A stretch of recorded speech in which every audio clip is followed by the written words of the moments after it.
So my brothers and I were 8, 7, and 4 when this happened, and as such, my youngest brother, who was 4 years old at the time, really has no recollection of this day. I was 8 though, and I remember most of what happened because I know that we scared my nan, pop, uncles, and parents more than I'd ever seen them scared before or since. You might be asking where the paranormal comes into this. Well, you see, my brother, who was 7 at the time, agrees with me that we weren't gone for more than an hour. We couldn't have been. Not to mention that we swear that our nan looked straight at us and even waved to us, but she swore up until her death that she never saw us that day. First things first though, there's some needed background here. 4 times a year, we spend time as a family in a cabin that we own that we call the castle. The castle sits at a man-made dam named Wyangala in New South Wales, Australia. My brothers and I, we always had the same rules to follow growing up. We couldn't go past the valley at the bottom of the castle or past the hills that the castle sat between. The day that this happened, well, we broke those rules. On this trip, we had our nan and pop, mum and dad, and 2 of our uncles. So, 5 a.m. on the day in question, my brothers and I were up, dressed and playing Bob the Builder cones and ladders. Nan was complaining about us waking her up and told us to go and play, but to be back for breakfast at 7:30. Keep in mind, this was in 2004 in the middle of nowhere, Australia. The biggest danger to us were the kangaroos or maybe the snakes and spiders. Being the big sister, my job was to watch my little brothers and to make sure that we followed the rules. But for some reason this day, we thought that it would be cool to walk past the valley and up the hill on the other side to stand up the top and watch the sun come up over the water of the dam. I confidently decided that we could watch the sun come up and be back in time for breakfast, and if we stayed on the road that went over the valley, then we could be seen from the castle at all times if someone was to look for us. So we set off on our little journey. After this, I really have no idea what happened, be it a glitch in the Matrix or a time slip or something else, who knows. Either way, we made it to the top of the hill, the sun was coming up and everything was great. We were up there no more than 10 minutes and, according to the wristwatch that I had, it was about 6 in the morning. So we set off back down the hill, we reached the valley, we stopped to look into it for about a minute. We can see the bottom clear as day and decided, as most young kids would, to adventure down the valley and back up the other side. We have an hour and a half to kill and surely it wouldn't take that long, so off we went. We sort of had to zigzag back and forth to avoid thorn bushes, loose rocks and spinifex, a spiky and painful grass here, but tried to stay as straight as possible. When we reached the bottom of the valley, I again checked the time and it was roughly 6:15. We looked up the other side and, to our surprise, our nan was standing on the edge of the valley. She waved down at us. We thought that we were going to get yelled at, but she just sort of smiled and walked away. We thought that we were in the clear. We started on our way back up, doing much the same as before. We were laughing and talking about whatever kids talk about when we finally made it up out of the valley. Just as we walked out onto the road, Nan came screaming at us from the castle. She was demanding to know where we had been. I looked at my brothers and back at her before pointing at the valley, too scared to speak. Nan pulled us all into a hug and started crying. She started yelling at us that we needed to get into the car so that we could go find our pop, parents, and uncles. Apparently, they were all out searching for us. We didn't say anything and just followed her, and it wasn't until we were all seated in the car that I spotted the time on the dash. Apparently, it was now 7 p.m., and rather than the sun rising, it was setting. I looked down at my watch and, sure enough, it showed the same time. I remember showing it to my 7-year-old brother, who was just as confused as I was. February last year, our nan passed rather unexpectedly, and at her funeral my dad asked if we remember the day that we disappeared. He even joked about if it was him and our uncle that he'd bet his last dollar that she wouldn't have cared, but because we were her precious grandkids, she was beyond terrified. My youngest brother had no clue what we were talking about, but my other brother and I, we remembered. We told our dad what had happened from our point of view. He told us that no one, not even Nan, had seen us that day. He told us that Nan never left the castle for fear that we'd come back and no one would be there. He then filled us in on their side of the story, which we didn't know up until this point. So apparently, Mum had gotten up at around 6:30 when she realized that my brothers and I were being too quiet. She looked around the castle and, in our little hideout, she even apparently called out to us with no answer. She then woke everyone up to help her search. Mum then went to the ranger station to get their help searching, while Dad started walking the hills, and Pop took the four-wheel drive tracks. My uncles offered to check the other cabins, the caravan park and the boat shed. In reality, they went to fish and chip in the caravan park and then to the next town over to get some ice cream and beer. They've since stated that they knew that we would turn up, so they weren't too worried. Nan stayed at the castle though, and Mum and Dad both swear that they looked in the valley and they never saw us. Since last year too, my brothers have been to investigate the valley, and even Dad went, and they had a good look, and none of them could figure out how that we could have been hidden from sight there. And even by some chance, if we were hidden from sight, we definitely would have been heard.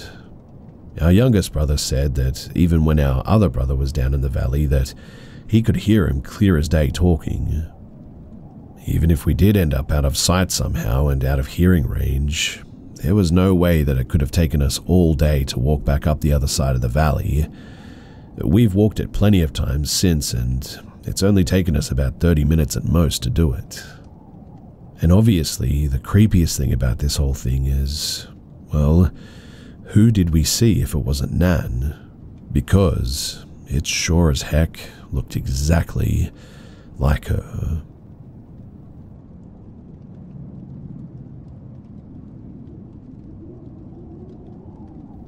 I've reached the point where I can't keep it to myself, and I need someplace semi-anonymous to just get it off my chest so I can move on. So I was a part of a trio of best friends. We would hang out socially pretty regularly.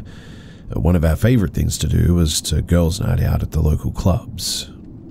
We always started at one of our least favorite clubs, but it had one of those inexpensive fishbowl drinks, so we typically began our evening there. And this is where it happened. We had arrived, and we're about 30 to 45 minutes into conversation and drinks, and we decided to hit the dance floor. A group of 3 guys were seated near the dance floor and joined us once we were started dancing. I was paired up with the youngest looking one. He looked about 5 or so years younger than myself, but we were having a great time dancing together. We danced and merged back together with the entire group, forming a circle. Directly across from my dance partner and myself was my friend. She was laughing and smiling, dancing and enjoying herself, and then it was like, I don't know, a hologram or shifting picture, like tuning an image. She suddenly stood well over our heads, and the guy that I was dancing with looked about 5'11" or so, and she was clear ahead and shoulders over him. Now, this is the part that I have the hardest time saying without ridiculing myself for not having the answer. Please, I have such a hard time saying it even to myself, but she was a reptile, like a standing, scale-covered, muscular, humanish creature with a dinosaur, human-shaped head. My dance partner and I, we both immediately froze. I felt stuck, just sort of staring and willing myself to stop staring. I turned to look at him, and the color had drained from his face. I felt so bad for the fear on his face, but without a word to each other, we both stepped backwards, turned, and we fled outside. We kept walking, completely left the club. He didn't say a word, and he just walked off. He left his friends there, and he was gone. I went back inside because I thought It had to be the lighting, the shadows, or something practical. After all, I know this person. We're friends, best friends at that time. So I'm certainly the one who was crazy, and I needed to understand what had just happened. I sat at a table near the dance floor and watched the whole room, the lighting, effects, shadows, my friends dancing, and I just told myself that it had to be an optical illusion. A terrifying one, but it couldn't have been real. I know this person.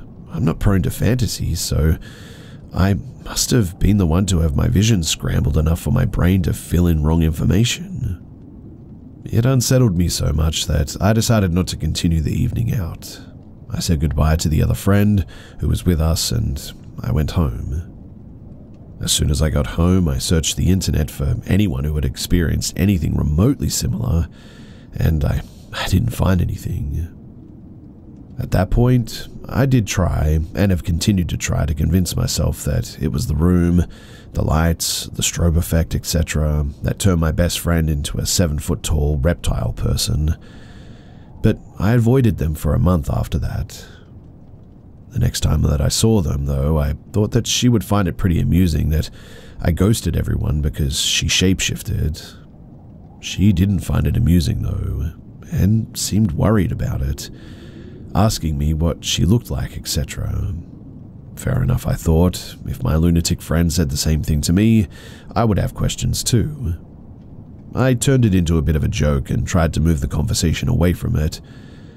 But sometimes I get reminded, and I see it again in my mind, and am still as frightened and confused about it as I was then. We all grew apart after that. But there, I said it now, and who knows, maybe just getting it out of my head will make the memory finally go away.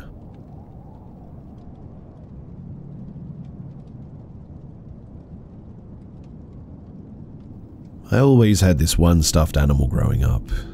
I would carry that stuffed dog everywhere I went. He was my homie, and I called him Doggy. I don't remember the specific age that I was, but around that time my stuffed animals became more of a sleep buddy than something that I brought along with me, but still having a huge attachment to it. Anyways, it was one summer night, and I remember Mum making me go to bed. I would do my routine of brushing teeth, turning on the nightlight, and tucking Doggy in beside me. The nightlight was one of those sweet 2000s rotating fish tank lamps. Anyways, after a while, I'm still awake alone in bed just watching those fish go around and around. At one point, I remember starting to feel scared, like the energy of the room just sort of dramatically shifted. Trying to distract myself by contently studying the fish and count every time the clownfish circles back, it suddenly turns off, and my reaction was to quickly get up and turn it on as fast as I could.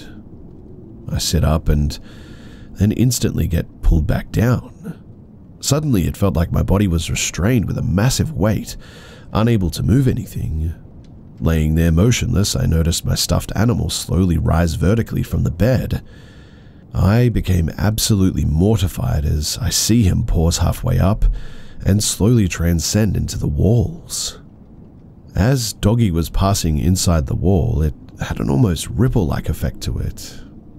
I can't fully explain it, but stray visions of like crimson, orange, and metallic.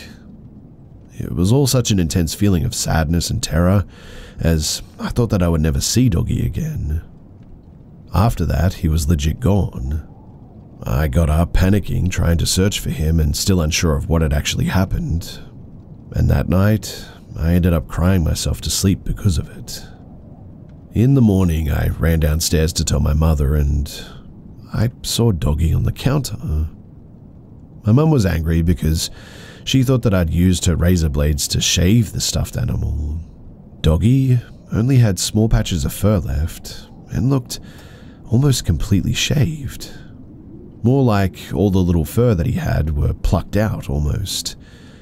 I tried to explain what happened, but it was exactly like a movie trope where the parent is completely dismissive of the kid seeing something freaky.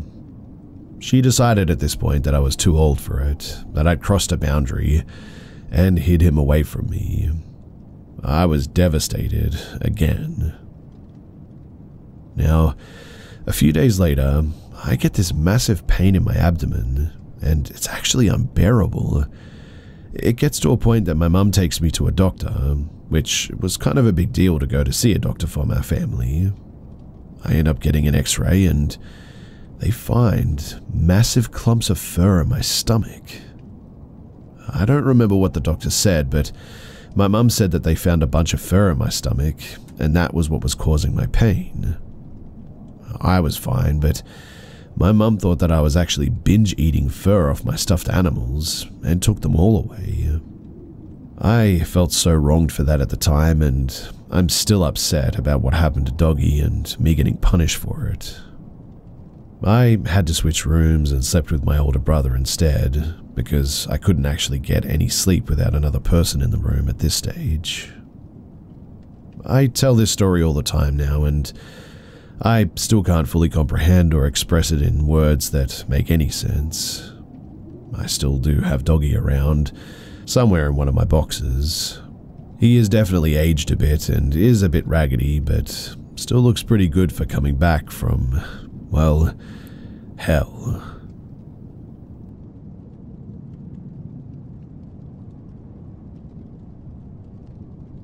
This is one of my first experiences with the paranormal that I can confidently say was not just a trick of the mind, and it's the only time that I've seen something so clearly.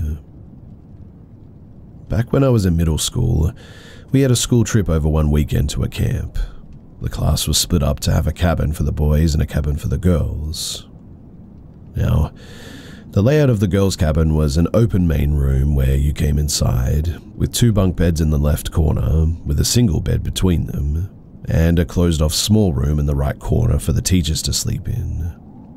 There were then bathrooms to the right, and a long room to the left where there were 2 rows of more bunk beds. The rest of the girls filled up that long room, so my friend group got to use the beds in the open room, with me being in one of the bottom bunks. The first night went as you'd expect to, staying up late, laughing and just messing around, then passing out for the whole night. The second night was a bit different though. We were all asleep by midnight, but I ended up waking up sometime later.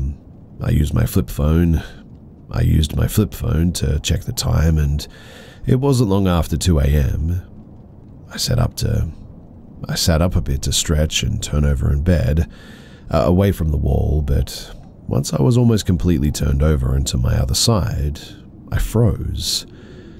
I could see someone standing in the middle of the open room.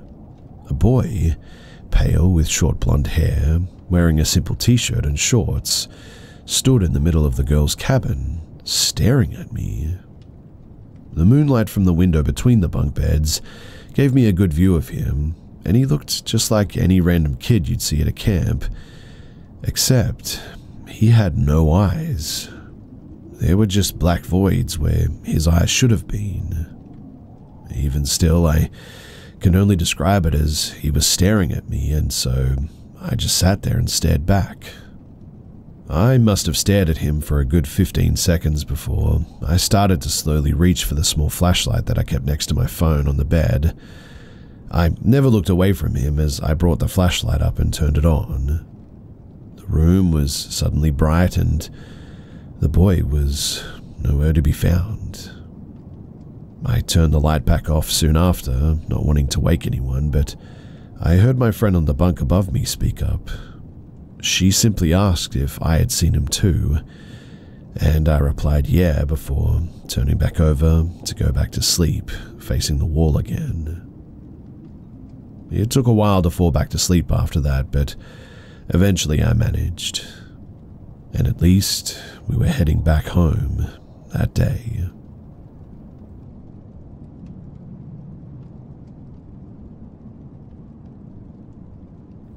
Have you ever turned around and thought that you saw something, but it turned out to be a tree stump or just some other random object? Well, this would happen to me often as an avid hiker, so I'm definitely used to it. But this time, This time was distinctly different. This was 4 to 5 years ago now, and it just popped back up into my head. I still remember it very vividly, and I know exactly where it took place. This was on the Sulphur Springs Trail in Natural Bridge, Virginia. I've hiked it many times, and this was a typical sunny day.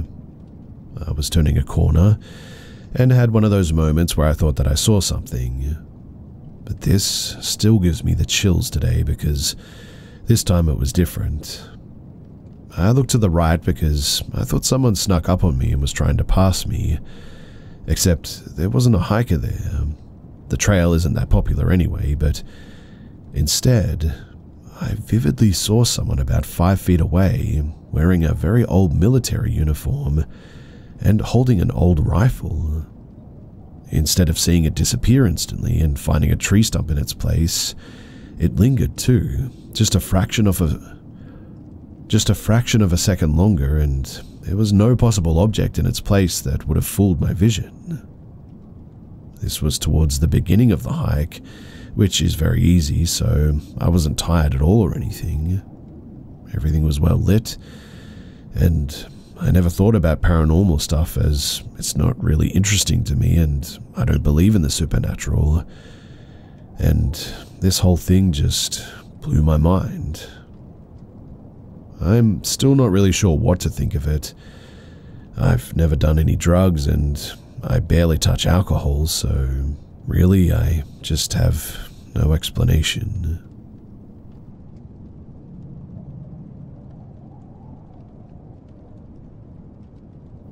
Me and my friend group, around the same age as me, all love one thing: sailing. So in the event of a boat race in a lake in Italy, where we all come from, we decided to participate enthusiastically. Since it was a lake hosting the race, there was a lot of green and campings nearby, and my friend suggested that we spend the night, that we would have to sleep there anyway in one of the campings. So we brought our tents and sleeping mats, and we found the perfect spot eventually, kind of isolated and with a beautiful view of the lake. There was one small issue though. The camping was more like an open space in a little forest, so we were surrounded by trees, with the only way to get out and in a narrow dirt road. We parked the camper there, and us teens prepared for the sleep outside while the adults slept in the camper. We had a ton of fun as well, joking, starting a fire, you know, all the things that you do on a camping trip. When it was time to sleep, we all went into our tents and sort of drifted off into our dreams. Well, I hoped so for my friends, but not for me. I just couldn't sleep that night, probably because of the uncountable number of cokes that I downed just a few hours prior. As I stared at the tent ceiling, though, I started to have this gut feeling that we weren't alone in there, that there was something, or even worse, someone there with us. I tried not to think too much of it, and I tried to get to sleep, until I heard a loud sound of a tree branch breaking, and I wasn't the only one who heard it too, as my friend, who was in the tent with me, suddenly woke up and whispered, "What was that?" I simply told him that it was probably an animal wandering around and broke a tree branch on the ground, as that often occurs in forests like this. As I was explaining this though, my friend signed for me to shut up and listen. It was then that we both heard footsteps. That's what ran through my mind as soon as I heard leaves and branches moving on the ground. And what happened next though was scary. We were suddenly woken up by the camper's anti-theft alarm going off. We all peeked out of our tents just to see a silhouette of a man running away in the woods and a crowbar near the camper's front right door. Thankfully, the alarm went off and scared the thief, because if that didn't happen, most likely all of our belongings that were inside the camper would have been stolen. Or, who knows, maybe something much worse.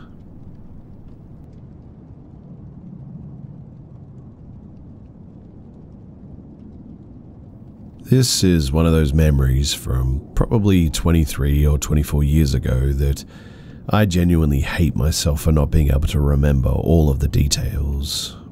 but I thought that I'd share what I can remember, and it'll be a little bit shorter because of that. I'm almost positive I was driving on the road where my friend's family had land that we would go camping at when this happened, and that it was either him or another friend of ours in the car with me. I thought that it was this other friend of mine, and I asked him about it, but he doesn't remember it, so he doesn't think that it was him. I truly wish that I could remember who it was with so that I could confirm this stuff and maybe get some more details. Anyway, it was late at night on a very rural and wooded road. Not a gravel road, but a narrow, older asphalt road. As we're driving 40 miles per hour or so, I noticed that there was an object on the road up ahead, and as I got closer I could see that it was glowing. I started to slow down, and once we were about 20 yards away I stopped. We approached the object, and it was a small rectangular lantern with a lit candle inside in the middle of the road. There were no cars around, and I'm not even sure that there were any houses or cabins or anything in the immediate area. I'm pretty sure both of us got the same sinking feeling at the exact same time and simultaneously said, "Let's get out of here." We jumped back in the car and we floored it out of there. I watched the mirror and my buddy was looking back, but we didn't see anything. We were both just like, what the heck was that? I mean, it's for sure in a very, very rural wooded area with very few houses around, like maybe 1 or 2 houses every couple of miles or so. And in that spot there was, well, nothing but woods on both sides of the road. Was it just a prank? But who and why? And in such a secluded area? Him and I both felt like it was a trap of some sort, but for what? Who knows, I guess, but we definitely were not hanging around to find out, and I'm glad that we left immediately instead of lingering any longer. My question for all of you guys, though, is, has anyone else come across something like this before? And if you have, what was it all about?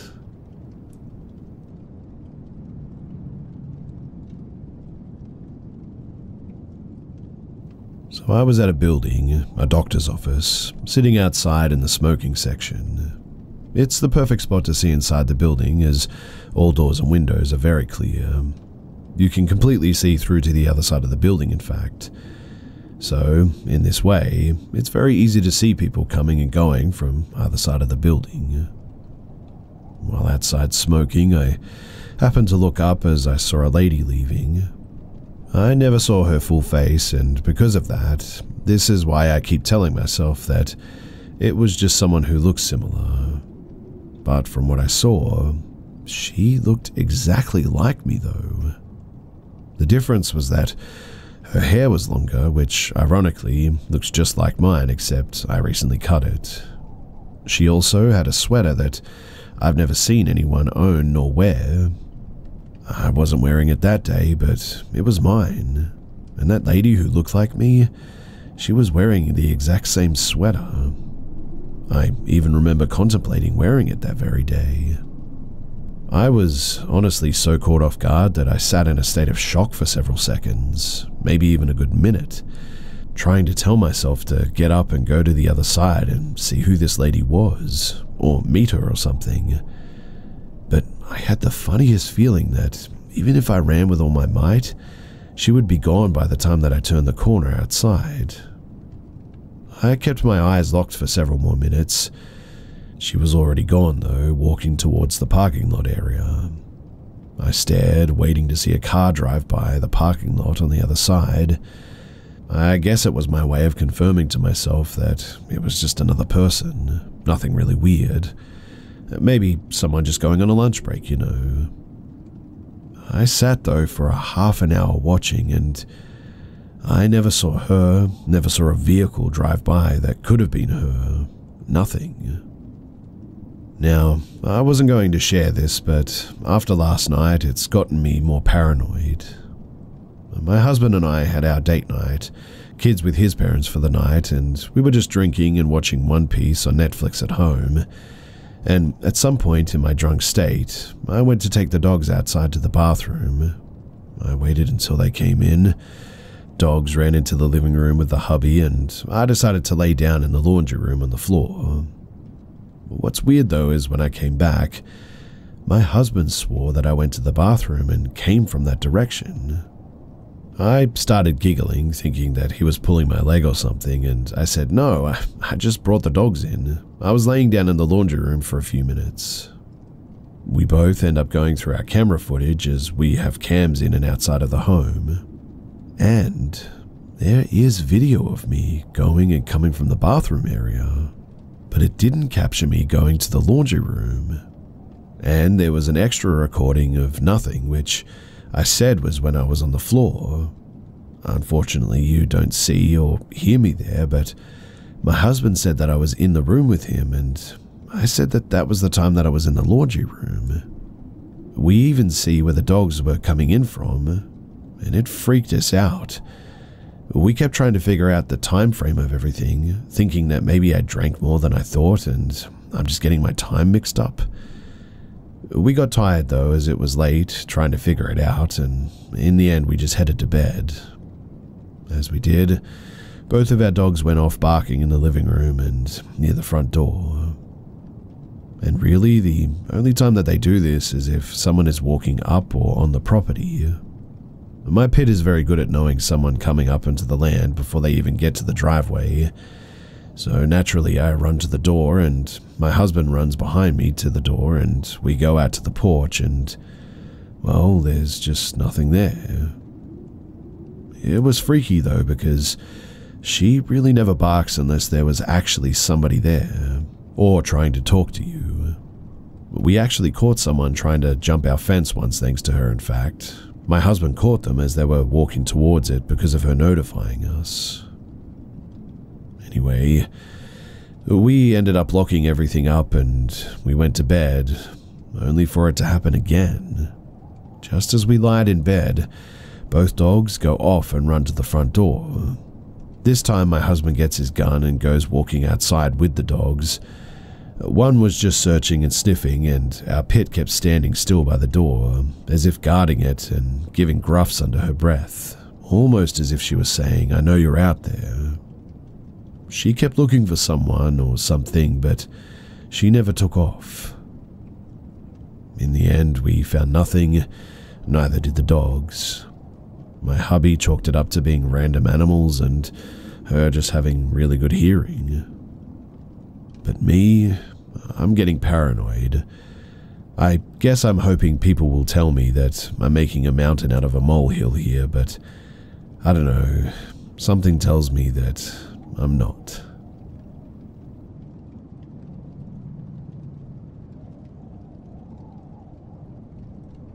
So my girlfriend and I arrive at a remote stretch of forest around dusk. We saw two strange-looking men sitting on some rocks, but didn't think much about it. We drove 2 to 3 miles further into the forest, and eventually we set up camp. 30 to 45 minutes later, it was dark at this point, one of the two guys walked up to our camp and yelled, "Hello." I responded, and he asked to walk through our camp. I asked him why, and he said that he needed to reach the other side of the creek. He walked around our car, and once he saw my girlfriend, stopped and asked some strange questions. Eventually, he crossed the creek, walked into some bushes, and turned off his light. I stood at the bank of the creek, watching him, and he just stared back at me for around 5 minutes. He eventually walked away, and it was then that we threw everything in the car and we just left. Also, there was nothing on the other side of the creek that he crossed. No campsite, no trails, nothing. And so it was really weird behavior. I didn't think much about it until he turned off his light and stood in the bushes. And also, something that always plagues my mind is, where was the second guy? There were no other campers at this stretch of forest, and we didn't see any vehicles. We were at the very last campsite on the road, and really there was nothing beyond us.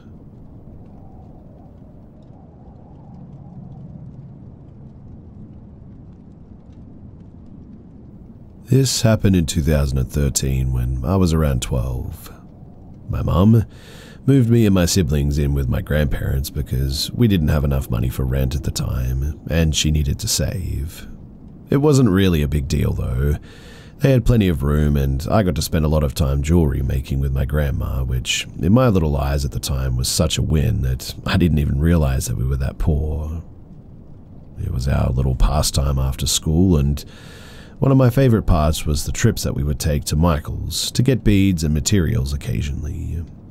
Michael's, for those who are unfamiliar, is a craft store similar to Hobby Lobby, and walking around in it is a little girl's dream when it comes to DIY stuff. And one day, in the late fall, we realized that we had run out of wire for a bracelet that I was making for my mum, so we headed to our local Michael's to get some more. This particular day was in winter, so it had already begun to get dark by 5 p.m. My grandma, having vision problems and a bad hip, entrusted little me to run in and grab the wire and pay for it, as we had done so many times together before. I was stubbornly independent, so she wasn't very worried about me. She parked right in the handicap spot in front of the store. The sun setting and the light from the big storefront windows illuminated her car behind me as I walked inside. Now, as I was standing by the display at the front, entranced by some Christmas decor or something, a man walked in through the sliding doors. I noticed him immediately. It was hard not to. He was tall. I think anyway, it's possible that I was just really short at the time. Maybe in his mid-30s with dark hair and wearing all black from head to toe. His clothes were a bit dirty, and I distinctly remember a big red D1 logo on his hoodie. He had his hand shoved into his pockets and walked briskly into the store, almost frantically in fact. I just sort of stood there and watched him. He made eye contact with me for a bit too long and then continued deeper into the store. I was immediately weirded out, but thought nothing else of it and went off to find that wire that I was looking for. I found my spool of wire, but getting distracted in the toy section was where I really messed up. That's when I noticed him start to follow me around. Aisle to aisle, I would be browsing and he would just appear at the other end, fake looking at stuff. He was muttering to himself constantly. You know when somebody sort of says something out loud expecting a response, but they aren't really directly looking at you? It was like that.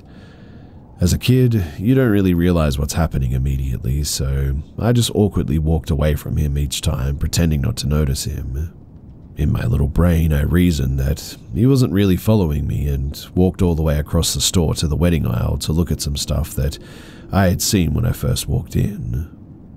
I figured that there'd be no way that he would follow me there, but sure enough, while looking at the invitation cards, I get a spine-chilling feeling. I turn around and he is there, right behind me, back to me, doing something, messing with something in his pants too, doing something really vile to himself, I remember. I had never seen anything like that at that age, and the sunken eyes he looked at me with still haunt me to this day. It took me a minute to process what I had just seen, but once I did, I immediately booked it out of the store as fast as I could. Jumping into my grandma's car, she seemed startled by my sudden appearance and asked what I got. I tried to explain what had just happened when I saw him appear in the sliding door in front of us, and the dread that I felt in that moment was indescribable. He approached our car, obviously recognizing that I was with my grandma, and knocked on her window. I hadn't been able to explain myself in time before she cracked the window and asked him if everything was okay. The man gestured to me with that same crazy stare and said something along the lines of, "She's a thief, she stole from there." I was mortified. He was trying to make a suspect of me, on top of everything else that he had just put me through. Thankfully, my grandma got the same vibes I did because she politely told him to back away and rolled the window up while locking the door. He suddenly yanked at the door handle, then swung both his arms up and started banging down hard on the car's roof, causing us both to jump and me to start crying. My grandma slammed on the reverse and peeled out of there, and honestly, I've never seen her drive so quickly. I really don't remember much after that, just crying and holding a $17 spool of wire in my hands that I obviously hadn't paid for. We called the police as soon as we got home, and luckily they immediately took it very seriously and requested the videotapes from the Michaels. A few weeks later, and my grandma told me that they had actually found him. They mostly left me out of the investigation, besides taking my statement as to not traumatize me further, I guess. She got the dent in her car fixed, and really, that was that. It wasn't until a few years later that my mum finally told me what had happened to him. It turns out that he already had one battery charge and 2 sexual assaults on his record, one even being from a minor relative of his, like his niece or something. He had just gotten off work from the gas station across the street when he must have seen me walk into Michael's alone.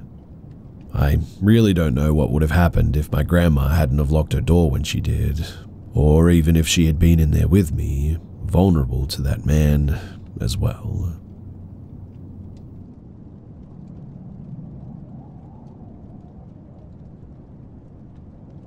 So I dated this man for about 2.5 years and, well, he nearly killed me. Very physically abusive, emotionally, sexually, all of it. The last time that he hurt me was because I told him that I was moving and I was going to have a roommate. He didn't like that. He strangled me twice and punched me in the face. I escaped and called the cops, and he got arrested a few days later, thankfully. Until then, though, he was coaching me on how I needed to go back to law enforcement and state that I hit myself and he didn't really strangle me, that I stopped taking my psychiatric medication and was just having a psychotic break that night. At the first hearing, I recanted and told the judge all the lies my ex had told me to. The judge believed me and he was set to get released from jail, but he was still under state county hold or something like that. Before he was supposed to get released, I went back to law enforcement after gaining some clarity and told them the truth again, in which another hearing was scheduled. Undoubtedly, my ex was notified the reason why another hearing was being scheduled. Now, he was a gang member. Obviously, I will not be saying which one, but it wasn't a good one. And as previously mentioned, by now I had moved into my new house with my roommate. But before he got arrested, he asked me where I was moving and I told him which street corner the house was on. Very stupidly, I know. Well, my roommate's boyfriend at the time was affiliated as well. We were with some real winners at the time, right? And he was apparently notified that my house had been marked by the gang my ex belonged to, and that, in the end, proved true. One morning at around 6, my roommate and her boyfriend were sitting in the driveway in her car with the lights off. I was inside the house asleep, and a car then pulled up in front of my house, blocking the driveway, preventing my roommate from pulling her car out. We're still unsure whether or not these people initially knew that there were people sitting in my roommate's car or not. The mystery car, though, sat blocking the driveway for a few minutes before a man got out of the passenger seat and began walking directly up the driveway to my porch. Luckily, my roommate's boyfriend had a gun on him, and once he saw the man walking towards the front door, he got out of my roommate's car and flashed his gun at the man. The man saw it and ran back to the car, which then sped off. Maybe a few weeks later, I had driven to the gas station a few streets over after the sun had gone down. I was getting a vape or something when I was walking back to my car out of the gas station, and a man in the same car that was in front of my house pulled up next to me and started yelling something. I couldn't tell what he was saying before I just yelled back, "Shut up and leave me alone," thinking at the time that I was just randomly being catcalled. I got in my car and went to pull out of the gas station, noticing his car was sitting in front of the exit that I was going to take and he wasn't moving. So I went out of a different exit and turned back onto the street that my house was on. I looked behind me and saw him following me. He waited for me to leave before he pulled out behind me and followed me. At this, I started going down different streets and he kept tailing. Eventually, I freaked out and I sped up real fast and made a quick impulsive turn that threw him off my track. But that day, I didn't go home. Another day, though, I came home from work and saw that the window in our dining room that looks out to the backyard, the only window on the first story that doesn't have iron bars guarding it from the inside, it had been tampered with from the outside. It had a screen secured to it so that the window may be opened, and the screen had been ripped off. We reattached it and tried to rip it off ourselves, and it was really hard to do that. My roommate's boyfriend was able to, but we definitely were not strong enough. It would have taken a lot of effort to get that screen off in the end. The last instance that took place, my roommate's boyfriend and his friend had left our house to go on a walk. When they came back, as they were walking back up to my house, they saw two men peeking through the other dining room window trying to see inside. They noticed my roommate's boyfriend as he started yelling at them, asking what the heck they were doing, and they just scurried away. Me and my ex's final hearing happened a few months ago, and I've gotten him locked up until 2036.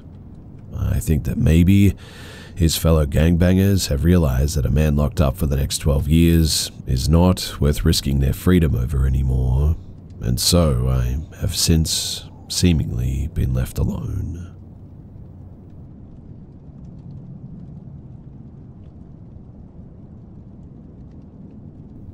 So I'm pretty new here, but this experience pops up in my head every once in a while, and I wanted to share it and see if anybody else has experienced anything else, well, similar. I'm a total skeptic of all things strange, but to this day, this still gives me the chills. A couple of years ago, I was still living at home with my parents. Both of our bedrooms are upstairs. This particular night, my dad was working the night shift, so it was just my mum and I at the house. We hung out together that evening and then went our separate ways for the night. She went to her room and I went to mine. Now, my bed is positioned so that my head is as far away from the door as possible, and my feet are as close to the door as possible, so when I sleep, I'm literally facing the door. At around 2 a.m., I woke up lying flat on my back because I felt like someone was staring at me from my left side. I know that it was around 2 a.m. because after this happened, I checked the clock and this event couldn't have lasted longer than maybe a minute. I looked over, and clear as day, there was my mum standing there. I remember vividly that she had on a white nightgown with a little baby blue colored flowers on it that she wears all the time, even to this day, and was standing quiet as could be next to me. I laughed kind of startled and I audibly said, "What the heck? You scared the heck out of me. What do you want?" It's entirely important at this point to mention that my mum and I, we're best friends, so we always mess with each other a little bit. It isn't uncommon for us to have late night hangout sessions, so in my sleepy state it was entirely plausible that she had come over to wake me up to go downstairs to get a snack with her or something. But after I said this, there wasn't a peep from her. Absolutely nothing from her. No movement even whatsoever. I said something like, "Come on, what the heck?" thinking that she was going to break and laugh, but nothing. At that point, I started to worry, thinking that something was wrong with her, like maybe she was sick or something terrible had happened to a family member and she wasn't sure how to say it. Again, I said, "Mum, what is it?" As I said that, I used my elbow, the elbow closest to her, to gain leverage to start pulling myself into a sitting position on the bed and began to twist to face her. One more time I said, "Mum," and as I said that, I reached out to sort of push or touch her on the shoulder to try and get some sort of reaction from her, but my entire body slumped forward over the bed when she just, all of a sudden, disappeared. Completely. Like, absolutely was not there. To say that I almost soiled myself really is an understatement. I got up fast, thinking that I had completely lost it, or she did pull something on me. I threw the light on and darted across the hall into her room, where she was very peacefully asleep with her breathing machine. I woke her up to ask her about it and was met with a lot of confusion and mild annoyance that I disturbed her slumber. I didn't sleep the rest of the night that night, and it was hard to sleep for the next few nights too. So, has anyone else ever had anything like this happen to them?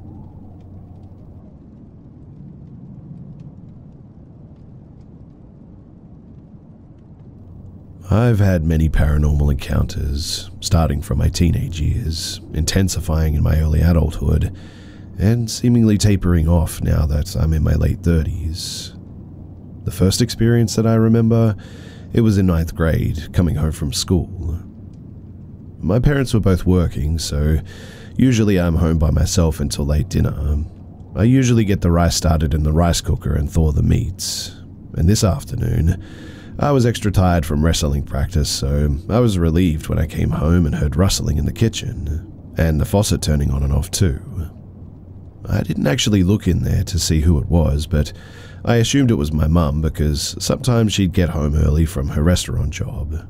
Sometimes they have like private events or whatever, and they'd send some waitstaff home. I turned the corner to the bedroom and yelled out to her, "Can you wake me up in like an hour? I wanted to study for a test tomorrow." I heard her say in a raspy voice, "Okay, Con." Con is a Vietnamese term addressing your own child. I thought nothing of it. Maybe she's a little bit sick or something. Anyway, I woke up from the landline phone ringing eventually. Cell phones in the early 2000s were available, but we were poor, so only the adults had them. And it was my mum asking me if I wanted the leftover food from the restaurant. I told her, "Did you go back to the restaurant for leftover food?" She said no, she's been working there the whole time. Chills ran down my back. It was twilight and the sun was setting, so the whole house had an eerie semi-darkness to it. I told my mum to hurry home, please. I didn't lock my bedroom door so I could see out into the dark hallway. I jumped up to go and lock the bedroom door and turned on the light, opened the window and turned on the radio, anything to drown out the silence and the dark. Eventually, my dad got home first, in fact, and I was so relieved to see him, but didn't know if I should tell him what had happened. I waited until dinner time to slip in casually that I thought Mum was home earlier and was doing something in the kitchen. She denied it, and they concluded that I must have imagined the whole thing, but I know that I didn't. Someone was in the house, rustling in the kitchen, turning faucets on and off, and imitated my mum in its raspy voice. It called me Con, so my first thought was that it understood Vietnamese too. No relatives that we knew were going to come over, nor did they have the keys to get into the house anyway. To this day, I still don't know what it was, or how it mimicked my mum's voice. It wasn't the only spooky thing that happened in that apartment, but it was the first and probably the spookiest at that time.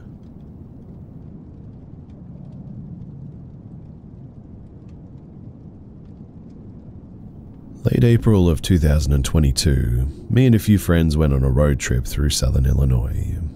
We passed by Shawnee National Forest and stopped at the Trig Observation Tower. After soaking in the beautiful view and smoking a few joints with a random stoner couple that we met on the way up, we parted ways with our smoke buddies and headed out toward our campsite for the night. It was getting late and we were driving down these back roads as the sun was setting. It was pretty isolated too. Incredibly thick woods flanked both sides of the road, and not another car in sight. That's when we saw a light up ahead, just barely visible through some thick brush. We slowed down, thinking that it was some campers getting set up for the night or some hikers who got lost before sundown. As we approached though, something seemed off. The light emanated from this old camper van, and the thing hadn't moved in months. Vines were slowly creeping over the canopy. The whole setup just screamed abandoned. We looked back to have a second look, trying to make out whether or not it was from a fire or something inside the van. At first glance, we didn't see anyone as we surveyed the area, but there he was, feet away from the camper, half hiding behind a tree. He was shirtless, only in his coverall pants and hiking boots. He was staring at us and didn't reply when we shouted a hello. As he began to walk in our direction with one hand hidden behind his back, as if he may be holding something, we called out again to see if he needed assistance or knew where the campsite was, but he just kept coming, silent and expressionless. We didn't wait to see what he was up to. We leaped right back into the car and flew out of there, dust and rocks kicking up as we took off down the road. But we were pretty shaken by the time that we finally pulled into our campsite. But worse was yet to come. We had also left the firewood at the gas station, and with the rain, everything around us was pretty wet. But we ended up hanging up our hammocks and attempted to fall asleep without a fire, which wasn't great for our nerves either. But no sooner had we all sighed and started to relax than we heard footsteps coming up from over the crest of a hill, slow and deliberate, just like the guy that we had seen earlier. We killed our lights and sat there in the dark listening. It felt like eons before the steps stopped, and we finally worked up the courage to look around. We took our flashlights and knives just in case and did a quick scan, but we saw nothing. By then, though, we said to heck with this, so we started packing up our gear, figuring that we'd just sleep in the car in the end. But then, from behind us, there was a cough, and that was all we needed to pack up in a hurry and race down the cluttered trail to our car. We didn't even worry about packing neatly. We just tossed all of our stuff in the back, and we got the heck out of Dodge. The next hour was a blur of dark, twisty little roads with no cell service and not a hint of where we were going. Finally, though, we hit a paved road, and after about 20 more minutes and running on fumes, we come upon a little country store with a gas pump connected to an adorable house and auto garage. It had already closed for the night, but the family living there saw us at the pump while they were having dinner and came outside to help. They even opened the store so that we could buy some snacks and some pop in the end. After what we experienced, talking to them was really a huge relief and let us calm our nerves. We eventually got back up on the road and kept driving 6 hours straight, all the way back home.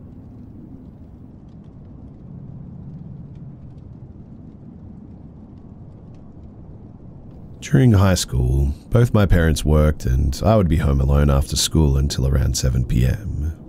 Normally, I would come home and mess around on the computer in my basement until my parents came home. Right above this area is the kitchen, the laundry room, which are connected to the garage. Every so often after school, I heard footsteps sometimes above me in the kitchen. I blamed it on the house settling and never really took it too seriously. But one day after school, something happened that I could not explain away with pipes. You see, I was on the computer like usual and heard the door to the garage from the laundry room open. The alarm makes a beep when someone opens the exterior door. Then, there were footsteps from the laundry room into the kitchen and the sound of a woman chatting loudly like she was talking on a cell phone. Thinking that my mum had come home early, I went upstairs to see her. When I opened the basement door, I was greeted with a pitch-black house. I called out, "Mum?" Silence. Hello?" No response. Now, scared out of my mind, I turned a few lights on and looked around. That's when I discovered that all the doors were locked. There were no cars in the garage, and really nothing was missing. At this point, I was freaking out a little bit and went back to the safety of the basement. Weird, I know, thinking that the basement is safe, but Once my mum came home, I asked if she was home earlier, and of course, she said that she wasn't.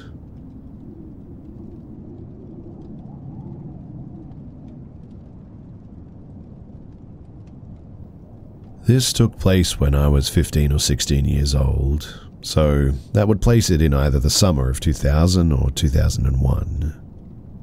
My family and I were visiting with my cousin's family in Norfolk, Virginia. My brother and I, we're close in age with our cousins, and I stayed in my younger cousin's room with him and my brother in my older cousin's room. The bedrooms, they were at the end of a hallway. My brother's room was at the end of the hallway, my bedroom was across from my aunt and uncle's bedroom, and my parents, they stayed at the opposite end of the house in the den. So, it had been many years since we'd seen each other, so the first night my cousin and I stayed up after lights out to talk and just catch up. During our hours of conversation, he casually told me that the house was haunted by a woman. He had a reason why they thought that it was a woman, but I've since forgotten that. He told me, though, that the lights would go out unexpectedly from time to time, and there'd be strange noises late at night, and the most common happening would be that the TV in the den, it would turn on in the middle of the night without explanation. I was intrigued by this story. Our conversation moved on to other topics eventually, but in the early hours of the morning, we were still talking when suddenly there was a loud, heavy-sounding bang that sounded like it came from the kitchen. We fell silent and listened as we heard what sounded like footsteps, slowly coming down the hallway towards the bedrooms. The floors were hardwood, and to me, the footfall sounded like a small child that has put on their parents' shoes. They kind of slid and then the heel would slap the floor. They sounded like they stopped right outside of our bedroom door, in fact. There was silence for a long moment. Then 3 loud knocks, not on our door, but on my other cousin's brother's room door.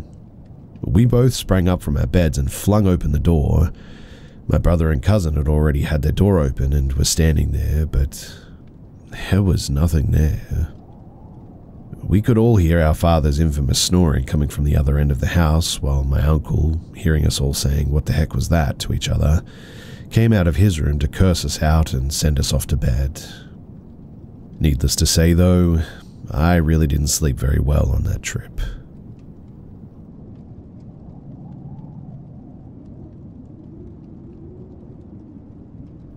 I've dealt with paranormal experiences throughout my life, and I am now convinced that some kind of spirit follows my family from time to time.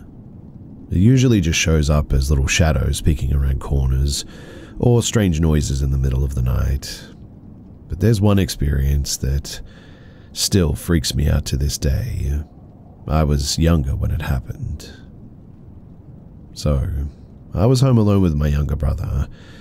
We had this little dog named Stephanie, a tiny ball of energy who was completely obsessed with Cheerios. We didn't give them to her often because they weren't the healthiest treat, but she loved them more than anything.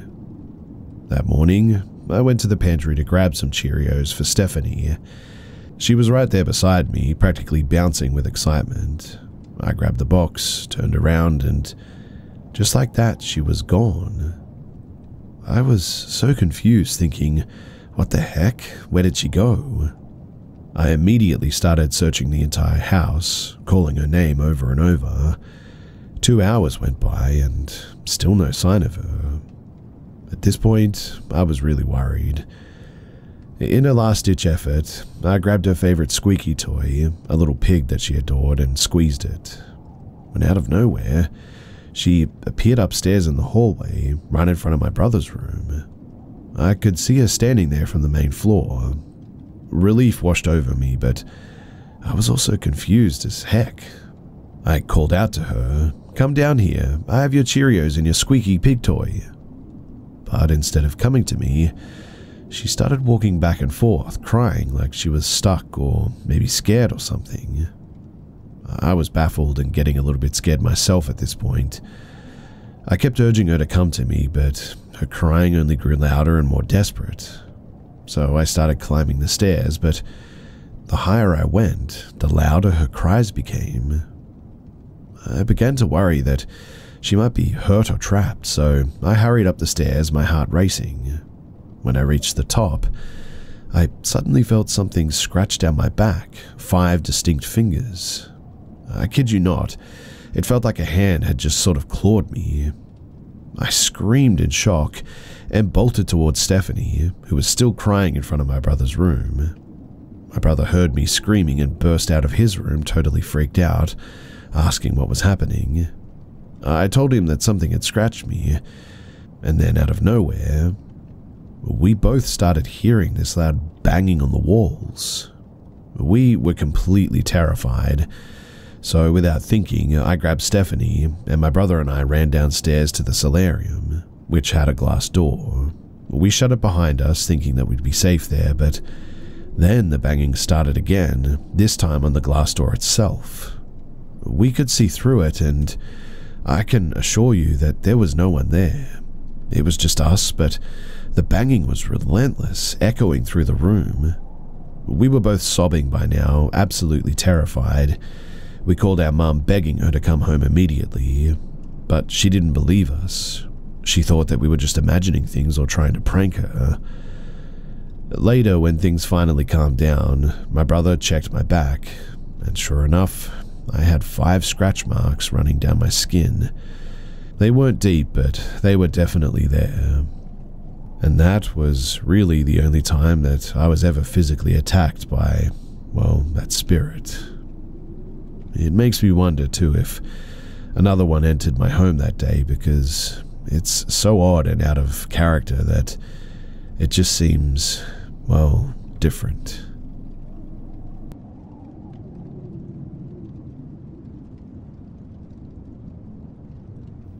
I had an experience about 4 days ago that I haven't been able to shake. I was dog or house sitting for my boyfriend while he was away on a backpacking trip. My boyfriend's home is in a semi-remote area at the bottom of a hill, at the back of a few arches of property. He's right next to the highway, which has opposite it a small rural neighborhood. It's both very sketchy and very safe, meaning that the community is close, but people frequently keep to themselves, and there's lots of abandoned, dilapidated homes right next to very well-kept homes as well. It's a pretty typical countryside neighborhood, I guess, but I really didn't feel unsafe to agree to watch my boyfriend's property and his dog, Hennessy. Hennessy is a 115-pound jet black American Bulldog English Labrador mix. He's basically all muscle, and ever since my boyfriend and I began dating, he's become very protective of me and my own dog, Lottie. Lottie is a 57-pound poodle mix. I'm a dog groomer, so she's usually done up in pretty silly haircuts with bows and everything. All of this is to say that one of my dogs is very intimidating, and the other certainly is not. Now, because of his strength, however, I cannot walk Hennessy and Lottie at the same time on my own, and so I usually walk Lottie alone and then go back to get Hennessy and walk him alone. We do about 30 minutes of walking each, and I like to take Hennessy after Lottie at night because I feel safer with him as it gets later. This is important too because this was the case about 4 nights ago. I was about 3/4 of the way through my walk with Lottie when I got this really weird feeling that I was being watched. The hairs on the back of my neck stood up, and I looked around to see that about 30 feet or so back, there was a tall man in a hoodie standing next to an older, rundown home. I instantly thought that the hoodie was a bit weird.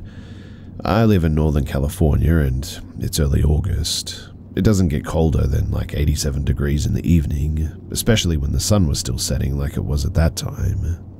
I forced myself to brush it off though, as I tend to be fairly paranoid due to my years of reading scary stories.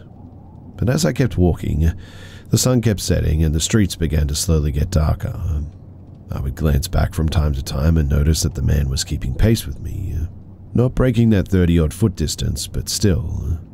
If I turned a corner, so did he. If I sped up, so did he. Finally, we reached the highway, and I crossed right before a car came speeding past, hoping that if the guy was following me, this would put some distance between him and myself, which thankfully it did. But that didn't stop him from continuing to follow me. I walked as fast as I could to the house, not wanting to turn around, but now being able to hear his footsteps on the gravel. At this point, Lottie had noticed him too and started to bark and growl a bit. I forced her to keep moving and thankfully made it back inside the house, slamming and locking the door, hoping that that was the end of it. But it was not. Moments after I'd shut and locked the door, I felt someone trying to open it. The dogs heard this too and started barking because they always do when someone is at the door. There's no peephole on my door, but I can talk to whoever is on the other side because it's a pretty thin door. So I yelled out and asked who was there. Through the barking, I could hear a man's voice. "I love your dog. Can I meet her?" For some reason, the way that he said it was just so creepy. It was like there was nothing behind it, kind of like he had rehearsed the line or decided to say it beforehand. I yelled back no and asked him to please go away. He paused for another second and then again said, "I love your dog. Can I meet her?" He starts trying the door handle again, this time pushing up against the door. By this point, Hennessy can tell that something is wrong, and so can Lottie. The hair on the back of Hennessy's neck is standing up and he is gnashing his teeth while growling. At that moment, I don't know what possessed me, but I threw Lottie into the bathroom behind me and grabbed Hennessy by the collar, keeping him close to the door with me. He's still barking and going crazy, mind you. I hear the man repeat that he wants to meet my dog, and I yelled out leave, and he paused and then slammed into my door. I would say too that the door moved at that moment. I unlocked the door and opened it just wide enough that Hennessy could get about halfway out. He's going bonkers at this point. My hand is starting to hurt from holding him back, and I can hear his teeth clacking as he ferociously chomps toward the man. And well, this dude was not expecting Hennessy. He stumbled back, almost falling over, and cursed as he scrambled to stay off the ground. He didn't even look at me and instead booked it up the hill as fast as he could and out of sight. Eventually, I managed to pull Hennessy back in, and I called the cops to tell them what had happened. I never did get a good look at the guy, and they basically told me that there wasn't anything that I could really do, but they did take my statement and told me that they'd contact me if anything ever came of it. Honestly though, I am so thankful for Hennessy. After all of that, I snuggled up with him and Lottie that night and cried because it had all hit me how terrifying that really was. I literally went out the next day and bought him the biggest bone that I could find from a pet store, nearly an hour away, because he definitely had earned it. I also got Lottie something too. I don't know why this creep didn't get the hint when I had two dogs barking inside, but my assumption is that he didn't really realize that he was hearing two barks, or assume that if I had two dogs that they were both like my puffy poodle. That is to say that he just wasn't afraid. I'm very thankful though that the guy didn't have a firearm, and looking back now, I probably should have called the cops and kept my door closed, to be honest. But I hope that maybe because he saw Hennessy, he'll know not to come back and mess with us, because if he does, this time I'll let my big sweet boy rip him to pieces.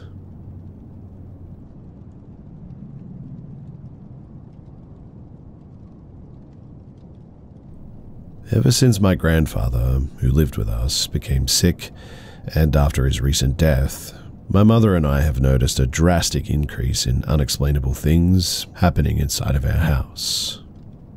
I always tried to write it off, but this night, something happened that truly freaked me the heck out. For some context, we live in the province of Alberta, and our house was built in the 80s. To my mum's recollection, when she first bought the house 13 years ago, there was no reported deaths in the house or any history on the land that it sits on. To bring everything back to the beginning of these events occurring, in December of 2023, my grandfather injured himself going down the stairs and was hospitalized. In his absence is when we, and even my grandfather, who was in the hospital, realized that something had changed inside of our home.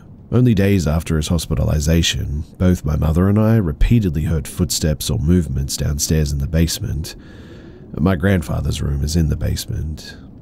Many times we chalked it up to just old house noises, wood creaking, the house settling, etc. Until more physical things started happening, like the downstairs bathroom sink running, washing and dryer machines being open when they were previously closed, doors being open which were previously closed, items that were once on shelves being found on the ground, entire filing cabinets of papers spilled on the ground, lights flickering and turning completely off when in a room. Once, the stereo or radio system we had downstairs randomly turned on and blasted the radio for a few seconds before turning off as I walked past. But those were all the things that happened inside the house. But what's even freakier, and what made the rest of my family worried, are two specific instances in my grandfather's hospital room. Once in front of my mother and aunt, and a second time with just my aunt in the room. The first time happened later in the day after dinner, when my mum and my aunt were there. My grandfather leaned into my mother's ear and whispered, "Who's that over there? Is that a nurse?" and pointed to the corner of the room. My mum was confused and told my aunt, and she too became confused because, obviously, no one else was in the room. They thought that it was just him seeing things because the nurse said that he wasn't all up there after his fall. The second time, though, was much more intense and left my aunt hysterically calling my mum over the phone late at night. She told my mum that my grandfather was starting to fall asleep when he just sort of jolted up with a horrified look on his face and quietly told my aunt that the devil himself was standing behind her. She freaked out and stood from her chair and turned and saw nothing. She calmed back down and sat back in her chair and tried to ease my grandfather. She said that he never calmed down and then loudly yelled, "He's trying to grab you." And my aunt said that she felt something touch her shoulder along with a breath on the back of her neck. She quickly called my mum soon after in a panic, and my mum advised her to go home for the night. And after that, there were no more incidences in the hospital. After that, there seemed to be less activity at our house until, well, he passed a few weeks ago. Since then, my mother and I continue to hear the odd sound, objects being misplaced, lights going on and off, in the basement, until about an hour ago, and my mum came into my room at about 10 p.m. and randomly asked if I just wanted ice cream. I said sure to that, and I went to the door to put my shoes on. My mum said that I didn't have to go if I didn't want to, so I chose to stay home in the end. As she left, she told me to lock the door behind her as I went to the bathroom as she left. I got out of the bathroom and promptly locked the door. I also want to note that our screen door wasn't locked but was definitely latched at the time. After I closed the door, I went back to my room and sat, and I just continued a game that I was playing with my headphones on. After about 10 to 15 minutes of my mum being gone, I very clearly heard my mum's voice yelling my name to come and grab the ice cream. I get up and speed walk to the door yelling, "I'm sorry, I didn't hear you get home." And as I turn the corner to the front door, the door is slightly ajar, screen door wide open, and my mum and her car are nowhere to be seen. I was quite spooked by that because the sound of my mum's voice was so loud that I heard it over the floor fan in my headphones. I relocated the door and locked myself in my room until my mum got home with the ice cream. I told her what happened, and she was also spooked, and we together searched the house in case somebody had actually got in, but there was nothing. I also forgot to mention that the majority of the time our two dogs in the house never barked at anything, except for a few times in the basement, maybe 2 or 3 times. I really don't know how to end this because I'm just not a good storyteller, but the only upside is that we are moving soon, and hopefully this stuff won't keep happening in the new place that we're moving into.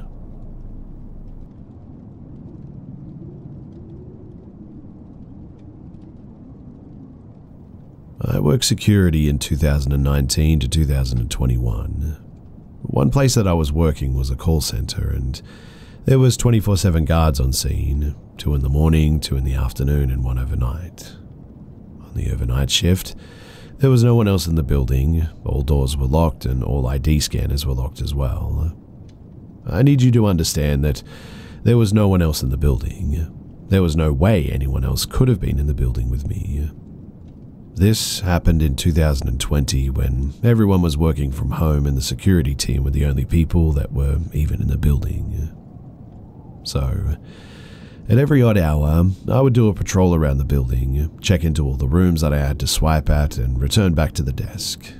Other than that, I'd sit there and watch the cameras and play my Switch.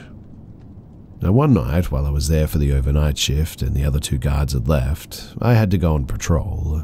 The lights in the building were all out, and it didn't really matter that much because I could see enough with the lights from the parking lot, and I'd never been afraid to walk around alone there because really I enjoyed the job anyway. I walked through the downstairs, checked all the exits to make sure that they were locked, and all the staircases to make sure that they were empty. When I moved to the second floor, I heard one of the phones ringing out in the desks.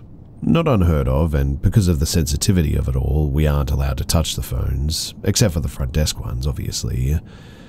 I usually played music to walk around, but this time I'd left my phone to charge at the desk. There was no device on me that could have made a sound. The phone had since stopped ringing, and I was still alone.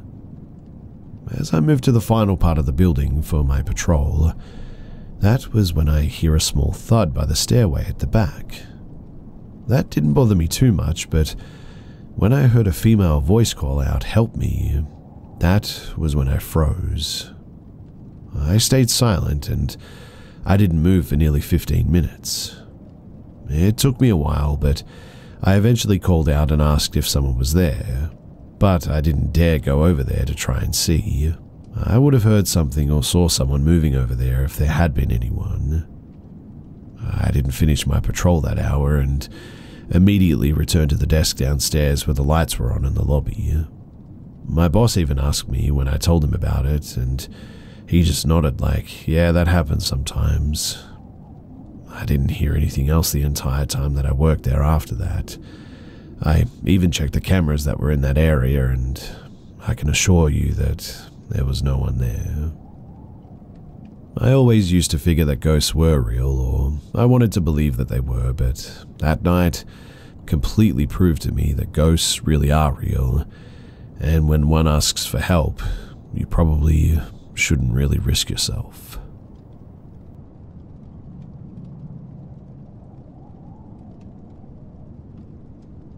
It's Obon season in Japan, a week in which the spirits of the departed are believed to return to families and loved ones.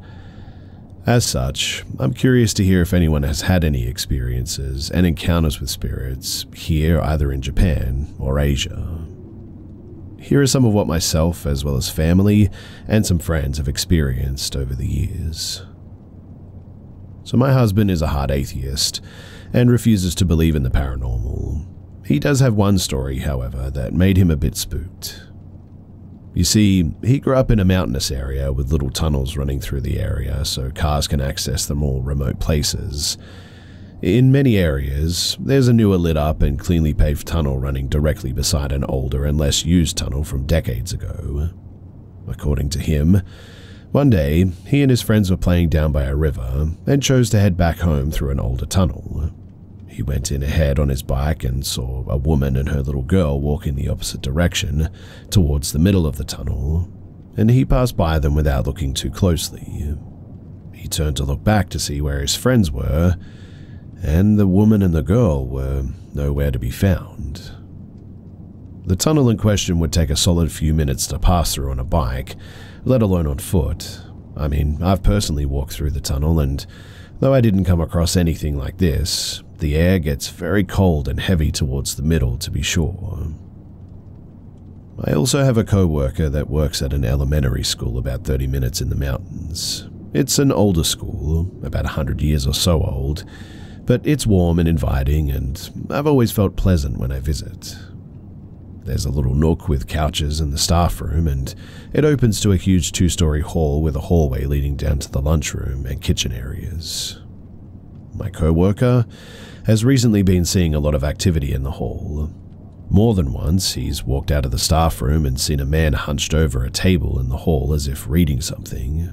When he walks towards the man, he passes by a pillar and suddenly, the man is gone. He's also seen movement in the nook in the staff room, and lunch ladies often report a presence of a little child in the kitchen who asks them where the lunchroom is. This school has 6 teachers and 25 students, with everyone knowing everyone. The man and the child, though, are reportedly no one that anyone knows. Now, I'm not apt to seeing ghosts, but I like to jokingly say that I was sensitive due to a lot of strange goings-on in my childhood home over the years. This came back to bite me, though, when I got a little bit overly cocky, I guess you could say, during some ghost stories in the town over, and I think something followed me home. So I used to live in Kagoshima, Japan as an English teacher back in 2018. My home was in a city nearby in a bright and warm 2-bedroom apartment that was 2 floors above another teacher's. My best friend lived nearby in a 2-towered apartment complex and below another teacher, Todd, so I would visit the area to stay over and hang out every once in a while. Once my best friend returned to the US, a new teacher, Ashley, moved in. But since my friend's apartment was being renovated, Ashley stayed in the apartment next door for a few months. That October, I took my little black car down and went to a barbecue dinner where Ashley, Todd, and some other friends were telling ghost stories. Ashley was visibly upset when it came time for her story, which was apparently true and happening currently, she said. She would hear walking around from Todd's apartment at late hours, and Todd had told her every time that he was out visiting his girlfriend at the time, so it clearly wasn't him. She also mentioned having horrible dreams about being stuck in her bed while her room filled with water as a ghost with long black hair stood outside of her window, as if demonstrating, "This is what I can do to you." Todd was backing up these claims, confirming the calls from Ashley and that he indeed was never around when they came. His brother, who is like a kind of medicine man or shaman in their community, apparently reached out to him out of the blue, saying that he had a dream that compelled him to draw a picture of what he saw. Todd pulls out the text of the picture his brother drew, and Ashley and myself also began freaking out at its sight. It was a picture of a white ghost with long black hair, crouched as if crawling on the outset balcony of an apartment. Ashley swears that it's exactly what has been appearing in her dreams, and all of us confirm unequivocally that the backdrop of this drawing is the exact building where Todd and Ashley live, the one where I'd visited my best friend dozens of times. Everyone is freaked out, but also sort of excited for some reason, like, oh boy, a real ghost situation, how fun for us. How naive we were, we came to realize. We decided to go back to Todd's place once we finished eating, and I felt a heaviness when I walked in. I told him immediately and seemed intrigued, but brushed it off as it's his apartment and he's got to be able to fall asleep there that night. I noticed that the same area that I felt heaviness was completely fine as I left to go home, but the entire solo drive back to my apartment was incredibly fear-filled and really tense, and I was afraid to look behind me as if I were going to see something in the back seat. I brushed it off as just my imagination, as I too had to be able to fall asleep that night, and proceeded to try and do so when I got home. Now, at 2:30 in the morning, I woke up drenched in a sweat with my arms and fists clenched so tightly around my head that I had lost feeling in them. There was a deep and dark heaviness all around me, and I just felt this overwhelming fear not to open my eyes. I'd never been one to have nightmares or sleep paralysis or anything, and I was completely awake as I remember being unable to fall back asleep and thinking like, oh no, I have work tomorrow, why the heck am I not sleeping at a time like this? The next morning though, I texted Ashley what happened and she freaked out saying that she didn't tell anyone this, but the exact same thing happened to her when she had the nightmares. She also asked me if I heard any wooden-like tapping coming from inside of my house, and I said yes. I noticed something coming from the corner when I got home, and I just chalked it up to the support beam settling. She gets even more worked up over this, saying that she didn't say anything about the corners, but that's where she heard the tapping as well. She and I messaged Todd immediately, asking if there was something his brother could do in this case, since apparently he had a dream about this happening too. Basically, he sent us over some symbols on paper and told us to burn them in the apartment to purify the space, and to leave one unburned to repel whatever it was. It took a few days, during which I begged the teacher below me to let me stay with her, as my preciously warm and welcoming home felt suffocatingly heavy and dark in ways that I still struggle to explain. And it took about 3 days to arrive, and until then, the tapping continued in corners of my room. In the meantime, I discovered what appeared to be handprints on the inside of my car's rear window after that drive home, which normally wouldn't be possible as I drove a Daihatsu Move at the time, and it was far too small for anyone to fit in the back. A disconnected phone line also rang at 8:15 p.m. one day, which my then boyfriend was there to witness. Once the papers with written symbols arrived, we burned them as told, and the heavy atmosphere cleared up immediately. There's no interesting ending to this story, other than that it hasn't bothered us since. But to this day, I have one of those symbols laminated as protection, so it stays far, far away. I've also stopped going to places said to be hosting frightening spirits because I've wisened up with time and experience. Again though, like I said at the beginning, I'm interested to hear of any other experiences had either here in Japan or around Asia as well.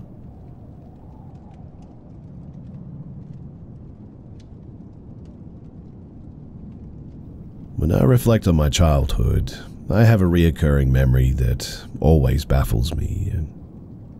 I remember one day, I was about 5 or 6, I was at home alone with my mum while she napped. I don't have an exact memory, but I recall sitting on the couch in our living room and looking up, and in front of me was a massive, praying mantis-like creature. It was so massive that it filled the entire room. I'm talking like 8 feet tall at least. I don't really recall it moving much, if at all, but I went into freeze mode and felt like I shouldn't make any eye contact. I felt like I couldn't move and was paralyzed by fear. I sat there, trying to be as still as possible for a couple of minutes. I knew distinctly that this was not a dream too. My childhood brain could only process it as being an extremely large bug, but I felt incredibly confused by just how large it was. I remember kind of just thinking that it wasn't something particularly strange and must have been something that I just hadn't learned the existence of yet. However, I knew that I was scared. Eventually, I mustered up the courage to run upstairs and ask my mum for help. I woke my mum up and told her that there was a massive praying mantis downstairs. She, of course, just thought that it must have been a normal-sized bug.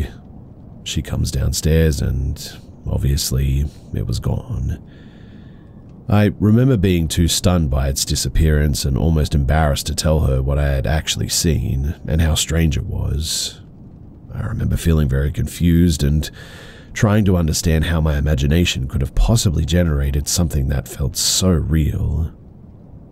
Later in life, I had a friend, her name was Eve, that did mushrooms with a bunch of friends.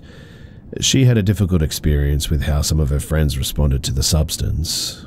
Eve was essentially supposed to be their guide, but Eve couldn't figure out how to assist the others, and it was as if the others had forgotten how to breathe at one point. Eve said that she was suddenly greeted, though, by a praying mantis, who were somehow giving her advice on how to help the situation. The advice resulted in Eve being able to resolve the problem, too.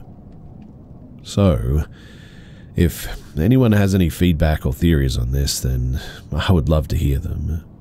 I've always been very confused by it all, and, to be honest, I still don't know what to think of it.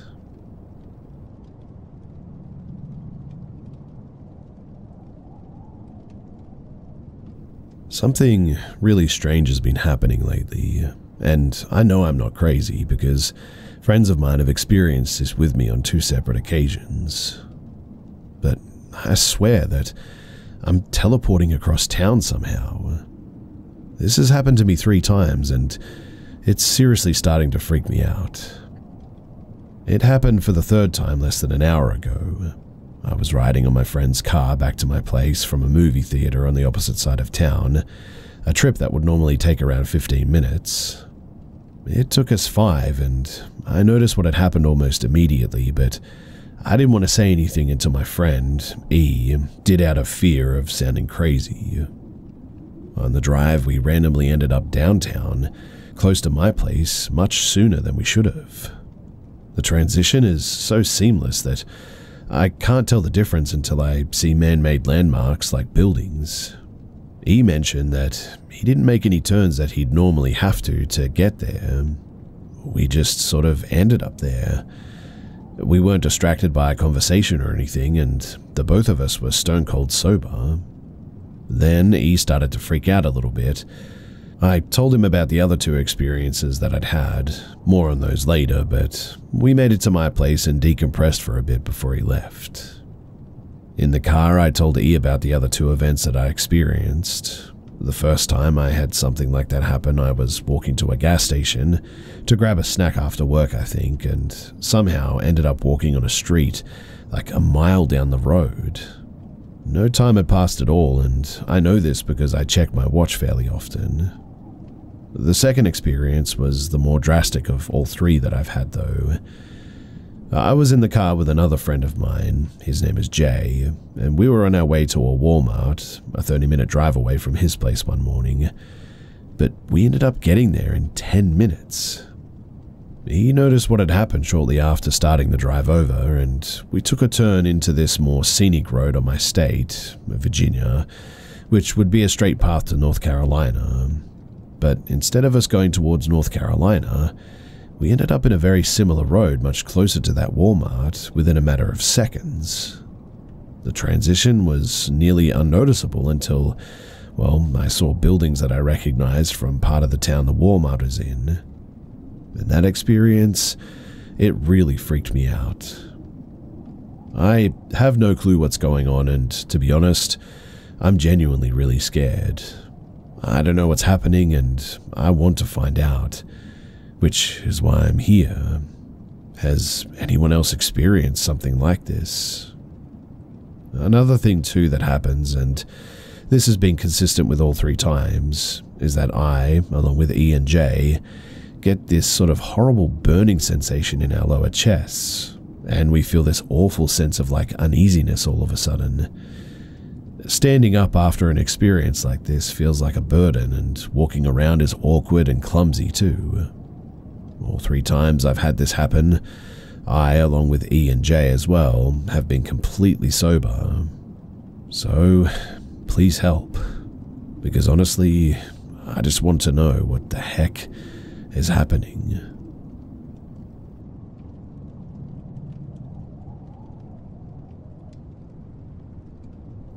So I was maybe 9 or 10 years old in Mississippi visiting my grandma with my sister. It was the middle of the night and I'd been watching TV. Wanting a drink, I got out of my grand's living room to go to the kitchen. Now, my gran had a deck and a huge window that would show outside. My grandma, she lived right by the woods. Rarely saw anyone at night that weren't hunters looking for deer. I look out the big window, feeling sort of scared all of a sudden.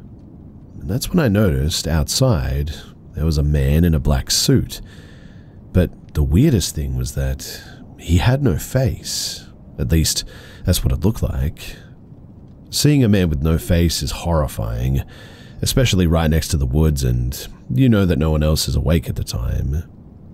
I went to the kitchen to get my drink, then looked out the bay window in my grandma's dining room, which was attached to the kitchen.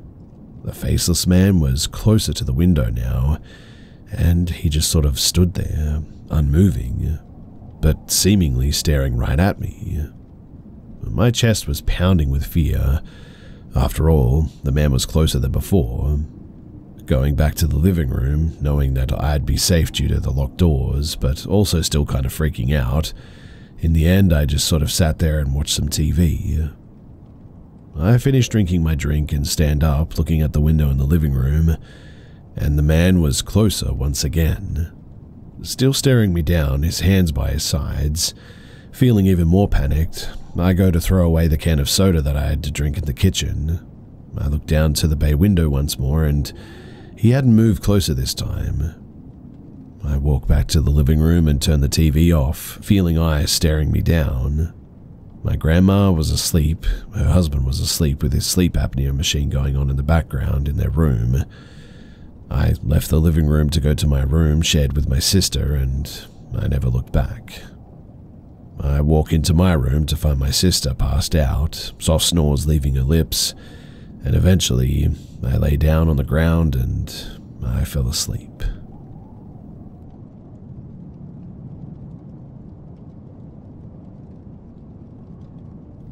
I found the courage to share this after, hearing numerous sightings of North American Indian mythical creatures, specifically the short people that seem to go by many names across the tribal regions of America. This exact type of creature has been sighted and discussed among Aboriginal people in Australia for thousands of years. In the southwest region, they're known as the Warraji, or hairy bushmen. Standing a few feet tall, they possessed insane strength and speed. Prior to colonization, there were stories of their friendship or alliance with Aboriginal people, but also there were stories of conflict and people or even children being taken by them. There were specific rules Aboriginal adults told their children, such as avoiding water bodies at night and in the evening, and no matter what, that never ever whistle in the dark. It invites them and it only spells trouble. Although, even some Aboriginal people say that these stories are just to warn kids about water safety. Well, in 1998, I knew none of this because, I'm not Aboriginal, and at the age of 10, when this all happened, I had never even met an Aboriginal person or been taught anything about Aboriginal culture in school. It was the 90s, and Australia had an uncomfortable relationship with the truth and colonization. Every school holidays, I used to leave the city and visit my aunt in the picturesque southwest countryside. I needed no encouragement in going because I loved the outdoors and had free rein to run amok on the dirt bike and go fishing alongside the magnificent Blackwood River whenever I felt like it, and so I went a lot. It was the 90s in Australia, and incredibly safe for a 10-year-old kid to roam the landscape for miles and hours on end, all alone with nothing but a trusty pocket knife. I was able to walk through my aunt's massive property to the edge of the forest, and then into the depths where the river flowed through, fishing for trout and redfin. On the last evening before I was due to go back home to the city, I was down there fishing alone as the sun was setting. I knew that I'd get into trouble being out that late, but having already snared a few trout, I figured that I'd be quickly forgiven. Plus, I was still getting bites, and I remember having caught the fish and kept them in an old metal bucket. I was on my last few pieces of bait anyway when I recall hearing a tiny sort of pinging noise on the side of the bucket. At first, I thought nothing of it because large gum nuts often fell from the trees. But then it happened again, much louder and more forceful this time. I remember checking the bucket and realized that they were small rocks and not gum nuts at all. I looked around assuming it was some kids from a neighboring property, which was very unlikely as it was maybe a 30-minute walk to the next property, at the other side of the river backed onto the national park where there were no other farms for miles too. Plus, I hadn't come across any kids throughout my entire stay at the farm either. But this is where it got pretty scary. The rocks, they got bigger and they started flying in from different directions, cutting my cheek and hitting me in the head. At this stage, I started crying. I was only 10 after all, and dropped the fishing rod. I had 3 large trout in the bucket, and my intention was to pick it up and run back to the farm as quick as I could. As I bent to pick it up, though, I was hit by another rock in the side of the head and fell over. I pulled myself up, and I stared over to the other side of the river, the main source of the rocks. What I saw paralyzed my whole body with fear. It was nearly dark at this stage, but I saw the outline of 3 short-looking bodies covered in hair. I would have put them at maybe a meter tall, 3 or 4 feet at most, the size of small children, but with the bodies of men. Their faces looked like they were sort of part ape, part human, but it was their eyes though. Even though it was getting dark, their eyes had this piercing yellow glow, but were completely black in the middle. They wore no clothes, but were covered in extremely thick, sort of clumpy hair all over their bodies, except from the knees down, and had arms that hung almost like cavemen. But here's the strangest thing. They stared at me almost without moving, like literal statues, with a curious expression fixed on their faces, and making absolutely no noise whatsoever. It made no sense, as only a few moments before rocks were pelting in from all directions, and yet now they appeared frozen, except for their eyes, which followed me. I managed to pull myself up and ran faster than all heck. My aunt was standing on the balcony and watched me tear through the long grass as quick as I could, with blood and cuts on my face. I told her everything, and she eventually called the police. One officer came by to get a statement, and he said that he'd visit some of the other farms around town, but he was certain that there weren't any other families in the area. My aunt just assumed that I couldn't see the figures properly due to the lack of light, and maybe even was suffering concussion from the rocks that hit my head. She assumed that they were kids or teens, but I know what I saw, and I'll never forget those murderous-looking yellow eyes, ever. The next morning, I went with my aunt to collect the fishing rod and bucket, and my aunt was shocked to see the fishing rod and the bucket were still there. She thought that it was an opportunistic crime, and we checked the bucket, and what we saw made our skin crawl. 3 perfect trout skeletons were now floating in the bucket, not one morsel left. We don't have bears or wolves in Australia, and even the odd dingo or fox wouldn't have devoured an entire fish and left its skeleton there like that, especially without the bucket being tipped over. The whole ordeal was genuinely terrifying, but as things tend to happen when you're a kid, you just sort of forget about it, or it lives somewhere in the back of your mind rent-free for a while. The police officer, they found nothing of note, and as nothing was stolen, there was no need for further inquiry. It was the talk of the country pub for a few weeks, though. My aunt was a local. The town had experienced odd things throughout the years, such as the sighting of tiger-like animals in the deep forest, and other strange noises and happenings reported by lumberjacks in the deep forest too. But it wasn't until I got into my 20s and became a social worker that I started working with Aboriginal communities in town. During celebratory events, I came to learn of the different Dreamtime creation stories, and eventually I had the confidence to tell an elder about what I went through when I was young. He immediately recognized it as the Wurundjis straight away and said that I was lucky to leave that forest alive. He seemed to think that they must have believed that I was an Aboriginal boy, and I do have a mixed racial background, and the protocol would have been for me to leave a couple of fish outside the bucket, skewered on sticks for them to come and collect after as payment for fishing in their river.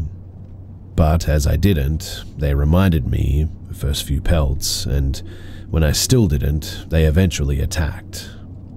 There aren't any Aboriginal families in that part of the Southwest, Caucasian only, to this day too, which may explain why it only happened to me. The elder believed that they could have taken me though for disobeying their sacred customs. That part always wakes me up in a cold sweat in the middle of the night because genuinely I believe they could have. It's not a story I tell my family and friends, but will confide in with the odd Aboriginal colleague or client at work, and they always tell me similar things. Don't even get me started on the Australian desert. But I'm 36 now, and as time has gone on, I find this event something that I think about more often. And that, despite becoming more logical and cynical in age. I often ponder its significance and proof of otherworldly beings living alongside of us on this planet, and whenever I think about it, I always shudder.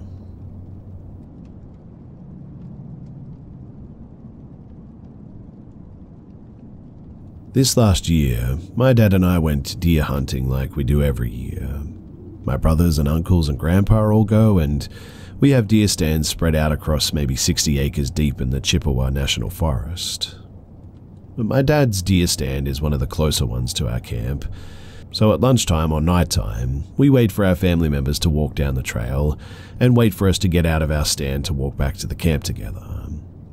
Our deer stand has a sort of locking latch on the outside and the inside, and it's a bit finicky and takes actual strength to get the latch to shut properly, and then you push it down a little to lock it in place too.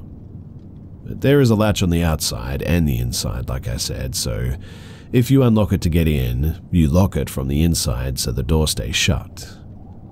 Keep in mind it's not actually locked, but it's a latch where you sort of lift it up, push it through the hole, and push it back down to keep it in place. It is impossible, really, to lock yourself in the deer stand. Anyway, it's pretty much completely dark out, and we're waiting for our family to come back down the trail.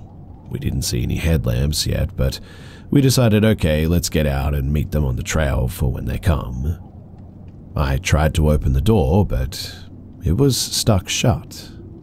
My dad's like, "What the heck? Why or how would you lock us in like this?" I said, "Dad, there's no way for me to physically lock the outside after getting in. Not even reaching at the window could you get close to the door latch." We were completely dumbfounded and kind of freaked out. Eventually, my family came to the trail and were just sort of standing waiting for us to get out. My brother walked up to our stand and opened the latch for us, also confused how that could have possibly happened. Like I said, it takes some real strength to push that latch up and through the hole and latch back down like that. And there's just absolutely no possible way that we could have locked the outside from the inside. I still don't know how this happened, but it freaks me out to think that maybe somebody was out there trying to lock us in or something. I'm a little bit nervous to go hunting this year. I hate walking into the woods at 5 a.m. and back to camp at dark. I hope I don't experience anything like that again, because it definitely has me really unnerved.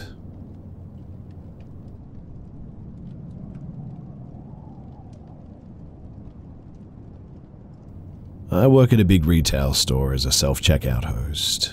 But most of my days are spent walking laps and listening to customers saying things like, "I don't work here," or "Why aren't you on the register?" I understood their frustrations. Usually, there would be 2 or 3 of us at the self-checkout, and maybe 2 manned registers open. We got a new guy in. His name was Terry. Terry always wore a mask as it was 2021 and COVID was still COVIDing. I was training him, telling him to stock candy in bags and all that. He would ask questions anyone would ask, if I'm in school, if I have a girlfriend. I lived in a small city or big town that had a good college. Students from all over the country would come and usually wound up with prisons or retail. I usually asked the same questions too. I told him no on both accounts, and he then asked if I ever went hunting. We had a lot of woods and a big forest around town. No, I don't really like guns. He said that he'd have to take me one day though.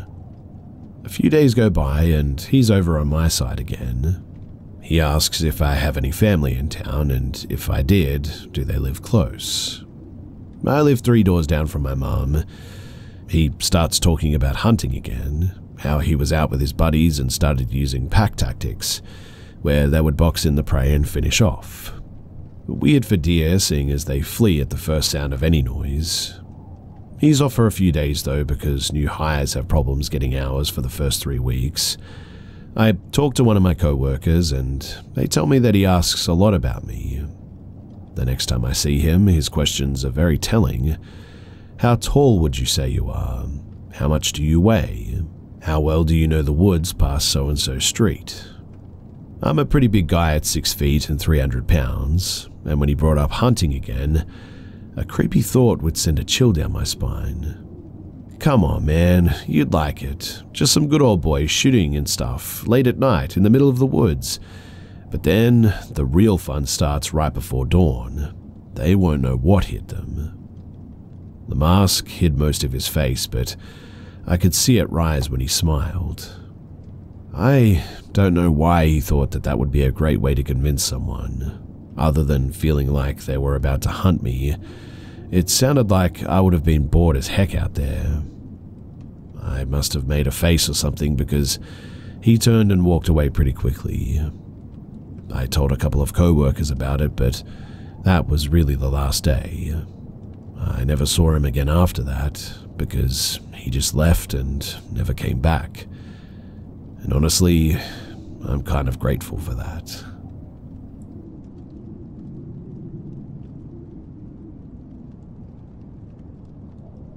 So, I was deep in the backcountry of the Rocky Mountain National Park while backpacking with a group from the camp. It was a long hike to our first campsite, so everyone was exhausted when we got there.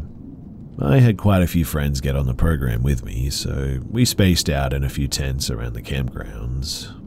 After we ate dinner, we all agreed to take it easy that night and go to sleep. A few hours after everyone had gone to bed, though, I awoke to heavy footsteps approaching my tent. A moment later, I heard my friend's voice silently call my name. He asked me to go with him to the bathroom.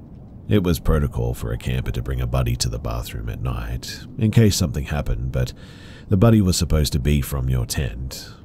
I told him to get someone from his own tent to take him, as I was tired and extremely cold.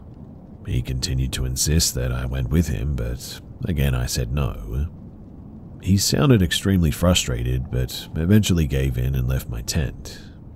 As I listened to him walk away, the only footsteps that I heard were heading into the woods around our campsite. There was no tent zipper, no whispering about somebody else accompanying him to the bathroom, just heavy footsteps slowly walking into the woods. It was then too that I had an uneasy feeling after that, but I slowly went back to sleep and eventually I woke up in the morning. In the morning too, I asked him if he got someone else to go to the bathroom with him, but he said that he never woke up that night. Throughout the hike to the next campsite, I asked his tent mates if they heard him leaving or entering their tent, but they said that they never woke up. I asked my friend again if he remembers waking up that night, but he said that he's positive that he didn't. After that, my first assumption was that he was sleepwalking, so I asked him if he had a history of doing that, but he said no. After that, I started to think about how odd the interaction between me and him was. What I mean is that his words were a bit slurred, and he kept insisting that I go into the woods with him. To this day, I still wonder about that event, and exactly what happened that night.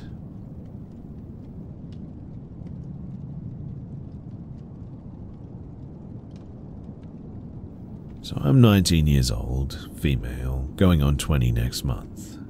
This happened when I was around 4 years old. When I was young, me and my parents and my brother were living in an apartment before we moved to our own house. My grandmother was visiting often and was taking me and my brother out to a park to play. My mum and grandmother were avoiding most of our family members and neighbors at that time. I didn't understand why, but they never let us play with other kids. We had one neighbor, female, that my mum was avoiding the most, though. She was a really sort of angry old woman, I guess you could say. From what my mum was telling me when I was young anyway. I was around 4 at the time, like I said, so I was still sleeping in my parents' room in a small baby bed. It was one of those beds with a sort of little side fence on it. I was sleeping in it because I was and still am a very small individual. I didn't grow much. The bed was next to the corner where the window was, and I was, and my parents put water on my windowsill in case I needed it. They knew that I was smart enough to take care of myself, even at that age. One night, though, I woke up really thirsty, so I stood up on my feet to reach for the bottle to drink, but it wasn't filled with too much water, so I planned to wake up my mum to help me. I knew how to get out of this baby bed without falling or injuring myself. Next to the small bed was a nightstand, so I was sort of hopping off the nightstand and then to the ground. Next to the nightstand was my parents' bed. My mum was sleeping, facing my side that night, so I walked up to the bed to wake her up. But when I reached the bed and wanted to wake her up, I just all of a sudden couldn't move at all. I was stuck in place over my mum's side of the bed. I tried to move, but I just sort of couldn't move a muscle. I could only breathe and watch over my mum sleeping. And then something made a sound under the bed. I could tell that that's where the sound was coming from, so I looked down, only with my eyes obviously, because I couldn't move my head. And what I saw, I will never forget. There was this hand, a pitch black hand, like a shadow, but I could tell that it was real. Now, I know that there's a myth about little kids being able to see things that adults can't, but I swear that this thing was real. It was moving, kind of crawling on the floor to reach me. I was telling my brain to move, but I couldn't make any sound either, because I tried to scream to wake up my mum, but just nothing came out. The hand reached for my feet, and when it touched me, whatever it was burning. It started crawling on me and it burnt me. The hand was way too long to be a human arm. All I could do was stay there and pray that I would wake up from whatever nightmare this was. When the hand reached my neck, right before it touched it, my mum moved in the bed, and right after that I was able to move backwards too fast, and so fast that I hit the little bed and my mum woke up. All of a sudden I could move again, and instantly I started crying. My mum woke up immediately and asked me what happened, but I was crying so much that I couldn't explain anything. My mother took me in her arms and tried to calm me down. After that, she put me back into bed and she went back to sleep. I took one last look at my mum's bed, and the hand was not there anymore, but it looked like it just disappeared in the shadow from under the bed. Eventually I fell asleep, and the next morning my mum woke me up, desperately screaming at me, "What did you do?" I remember her taking me to the bathroom where she undressed me from my pajamas. She left the bathroom for a moment to bring new clothes, and while she did that, I took a look at my pajamas, and they had black stains on the front of them, right where the hand had touched me. The material also looked sort of a little bit burned too, in some places at least. After this incident, I started to have more experiences like this too. Once, right after this one, me and my parents, my grandmother and brother went on a vacation to the beach. My parents were staying in a room and me, my brother and grandma in another. The memories are a bit foggy from this vacation, but I remember that I would see people covered in black sludge on the beach, and I would just start crying. My grandma also told me about this when I was 16, and she told me that when we were in the hotel room, I would start crying and not get too close to the bed. When she would ask me why, I would always reply with "monster." Another encounter with this thing was when me and my brother were playing alone in my parents' room in our apartment. I was playing in the middle of the bed thinking that I'll not get snatched by whatever that thing was if I was over it. My brother was on the carpet, playing with some cars. We had a sort of road-type carpet sort of thing, and I forgot about this memory until one day me and my brother were talking. I was 17 and he was 16. It was some sort of late-night type conversation that we had, and we started to talk about paranormal things. And all of a sudden he asked me a question that honestly made my heart drop. He asked me, "Hey, do you remember the black hand from when we were young?" After I heard this question, the memory started to flow back again from that day when he was playing on the carpet. I could see it clearly in front of me. He was playing on the carpet and the hand was there right next to him. I was terrified when I remembered. It wasn't just in my head after all, he saw it too. And I mean, I'd never told him about it. In fact, I never told anyone about it. So, whatever it was, This was confirmation enough to me that it was real. After this conversation too, I started thinking more deeply about the whole thing, and I came up with an idea to tell my grandma. You see, my grandma is a witch but is not practicing it. Well, not too much anyway. She was doing curses and spells when she was younger, you see. But with time she stopped and only did card readings and protection spells. So when I told her about this, she got really pale and seemed to be in shock. She explained to me that she believes that it was a spell, a curse for my mother, made by that old lady that was our neighbor when I was young. Apparently it was not meant to hurt me, but my mum that night. But somehow I saw it and walked right into it first. She told me that I could have died that night, but my energy and the protective spells that she put on me helped me. I don't know about that, but after this, I sort of understood a lot more about my life as well. Why I started to have nightmares after the incident, why I was getting sick so often, why I had to go to the hospital too many times that I could count, why my life was so miserable up until this day, the bad luck that I have and everything. Everything began to make sense because of this. So now I'm asking, what do you guys think about all of this? Do you think that it's something related to a paranormal thing or witchcraft? Or was it just my mind playing tricks on me because I was young? I'm pretty confused about this and I really need some answers. And if you have any ideas as to what I can do about all of this, then please do let me know.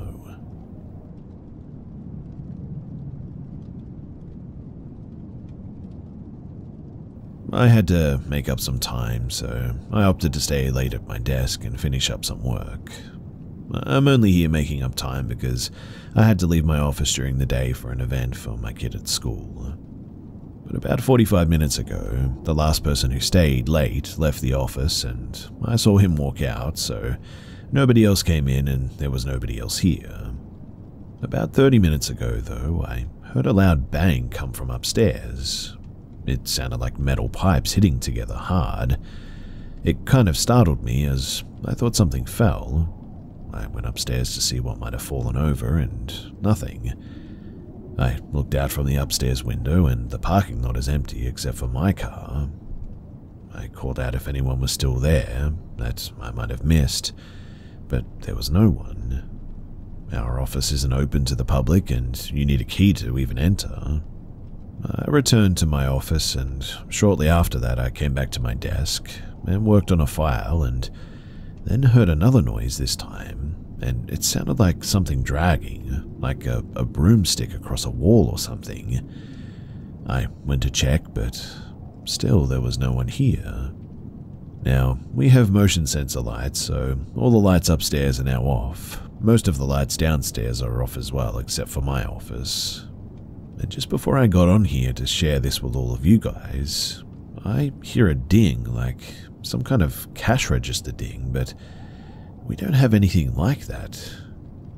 But after I heard that ding, I saw that the lights upstairs came back on. Now, those lights are only triggered by humans. No mice, cat, dog, or the office Roomba would trigger it.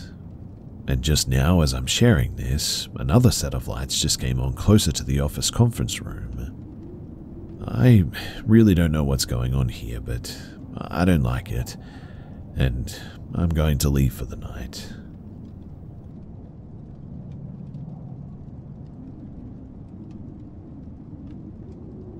I swore that I would never be that parent who doesn't believe their child when they share a paranormal experience. It sucks to have something scary happen to you, only to have your mom or dad dismiss it as a dream or your imagination.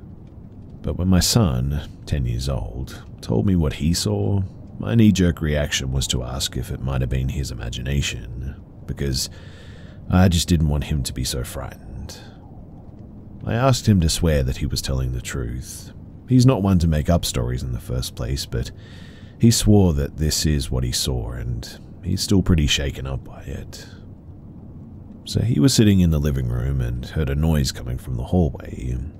It was a flapping, crinkling sound like a tarp.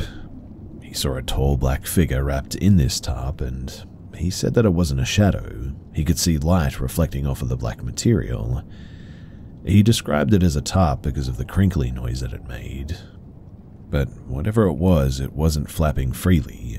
The tarp was stuck to the body, and he could see the shape of the head, neck, and body. He couldn't see feet, but he said that it floated by and it wasn't walking. He saw it glide or float across the hall, presumably from my room, and it went into another room and out of sight. He was obviously terrified and instantly ran away. So, has anyone experienced something similar to this? And we call it the Black Tarp Man, but I mean, what the heck is this? My son is already terrified to sleep in his room because of a lot of weird noises that happen in that room. I've heard the sounds as well, and they are a bit weird. I normally don't get frightened by pretty much anything, but the last 3 nights I've freaked myself out thinking, what if I do look up and see Black Tarp Man next to the bed or something? Then I always cover my head with the blankets like I'm 5 years old again.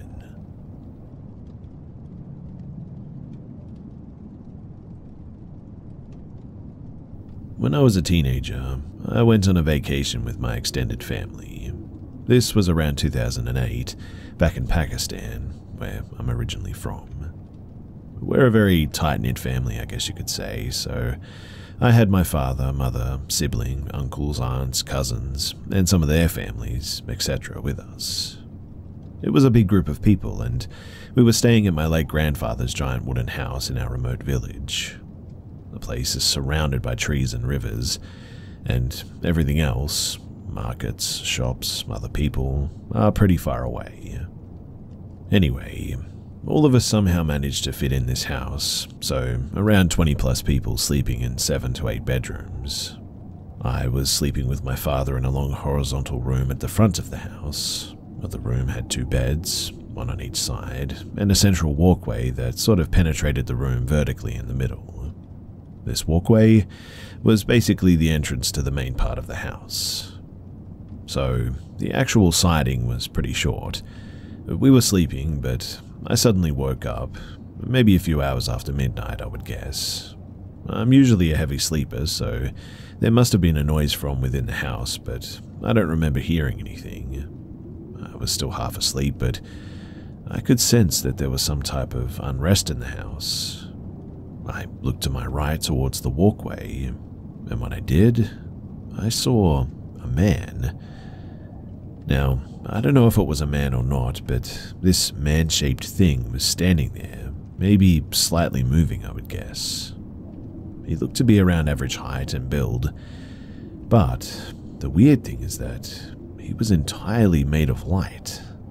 Like, I still remember that he was just light, but man-shaped and moving. Now, the next part of this is a bit embarrassing for me, but I actually just went back to sleep immediately afterwards. I didn't get up to check, I didn't feel like I had to, I guess. I just saw him, turned over, and fell asleep. The next morning, I start my day without even thinking about what happened yesterday. I just assumed that I'd had a dream about this man made of light. And you can imagine my shock when I learned that literally everybody in the house was convinced that someone had broken in yesterday night. I asked for details, and I learned that every adult in the house woke up for some reason. Maybe noise, maybe something else. This part is still a bit unclear to us, I guess you could say. And they convened and came to a conclusion that someone had broken in. Obviously, they were scared because burglaries are common in this area. However, it was a big group, and they apparently decided to search the entire house that night. And by search, I mean really search every nook and corner, under the beds, old cupboards, storage units, upstairs, downstairs, everything. They apparently did this for at least an hour or more, and my father said that they didn't leave one single place unturned. My father grew up in this house, so he knows it pretty well, along with my uncles. The results of the search expedition, they didn't find anything. They were thoroughly convinced, though, that there was something in the house, but nobody could find a thing. Of course, I immediately told them my story, and they all believed it. Everything was too weird to be a big coincidence, but we all sort of moved on and went on with our lives after the vacation ended. The most surprising thing to me, though, even to this day, is that I wasn't scared by what I saw. I mean, I distinctly remember how I felt when I saw this light man, and fear was not what I was feeling. In fact, I wasn't feeling anything. I felt like we were where we needed to be, and so that's why I just rolled over and went back to sleep.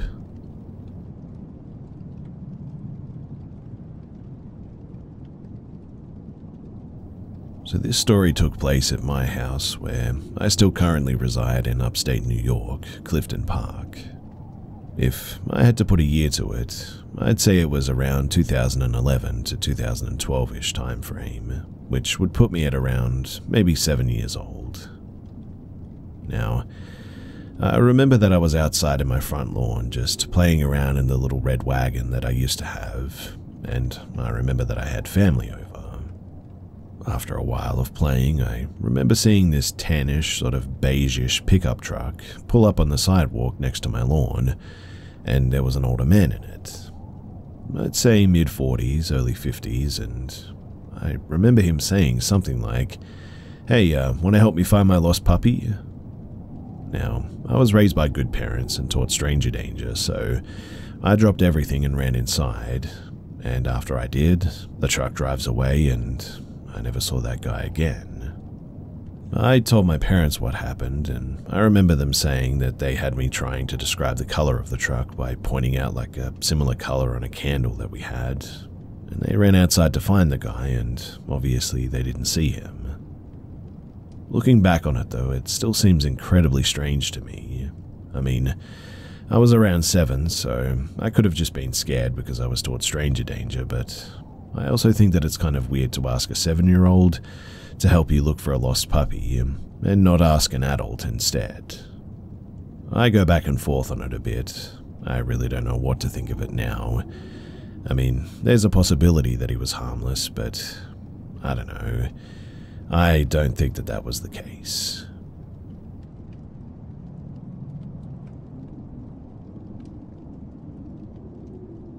So, I, a 22-year-old male, decided to stay in a Motel 6 for one night in the southern NH area. I had back-to-back hospital shifts, so it really wasn't worth it to drive 45 minutes back home just to do it again 6 hours later. So I checked in at around 11:15 p.m. and went to my room. Of course, the door refused to open and the key ended up snapping in half. Probably because it was 10 degrees out, so I had to go back to the office to change rooms and get a new card and all that. My new room actually did open, and it was pretty clean overall. I didn't see any major issues with it. I try to get some sleep, but I wake up at about 4 in the morning to people arguing somewhere in the hotel. I genuinely didn't think it was possible to be so unbelievably loud between two people. This argument seemed to go on for what seemed like forever as well, until finally they eventually shut up. However, about 15 minutes later, I hear someone trying to force their way into my room. I had both locked and latched the door, yet the door somehow was cracked open, and the latch was definitely about to give out. And it definitely would have opened fully if I hadn't have said "get out." Between the cracks, I just saw a dark figure in maybe a hoodie or a jacket, but the instant that I said that, the door closed and the person seemingly ran off. Now, I would have opened the door and confronted them, but I didn't have my gun on me at the time. I genuinely have no idea what could have happened if I was fully asleep and didn't hear them open the door, and that is really something that I don't like to dwell on. It was the first and last time ever that I'll be staying at a Motel 6. For the love of all that is good, no matter how much money you're saving by staying at a Motel 6, please just stay at a regular hotel. I promise you, it's definitely worth it.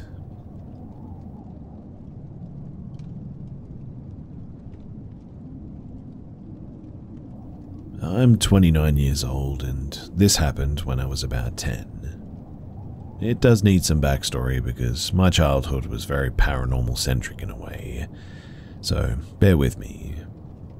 So my mum and I have always been horror movie fans. I can't even remember far enough back to a time when I didn't like horror. We also live in Jacksonville, Florida, which is about a 45-minute drive from St. Augustine, the oldest city in the US and probably also the most haunted. All of this naturally progressed into us becoming very interested in the paranormal, so much so that my parents formed a ghost hunting team when I was about 9. I wasn't allowed on the big investigations, but I was allowed to see some really cool places. One house that we used to go to often was in Blackshear, GA, and the family there became lifelong friends even when they moved to Kentucky. They were even on an episode on Dead Files. I have a lot of great memories from those days that I'll probably never forget. But one of the scariest memories is one that I'll also never forget. My parents and I went on a trip to California because my dad had to go for work and we all went. While he was doing his meetings, my mum and I visited Disneyland, and it felt like a really fun vacation. One evening during that trip, the three of us went on a ghost tour at the Queen Mary. I don't remember much of that tour because it was a little bit boring. Mostly the tour guide doing knock once for yes, two for no kinds of questions in haunted areas. The stories were fascinating and the energy there was extremely sad and also very oppressive for me. One of the stops on that tour was the first-class swimming pool and its attached dressing room, which essentially just looked like a public bathroom with stalls and no doors. This area definitely had the worst energy of the whole ship, but there was supposedly some kind of mean trickster spirit that hung around there or whatever. And I think that I experienced that spirit when we were there. So we were in the dressing room and the tour guide decided to try something. She had one person go into each of the stalls of the dressing room, and she told everyone to turn off all the flashlights and cameras and just sit there and see what might happen. As soon as the room went black, within a few seconds, something grabbed my upper arm and exhaled straight into my ear. I mean, I felt the warmth and everything. It scared me to death, so much so that I immediately yelled and came running out as the lights were turned back on, and I actually cried for my mum. I've heard recently that around that time is when they blocked off that area and stopped doing tours there as well. And while I don't think that something that happened to me would have been the sole cause of it, I can't help wonder if either it was my experience that made them stop tours in there, or that something like that happened to others and they decided to close it up for safety reasons.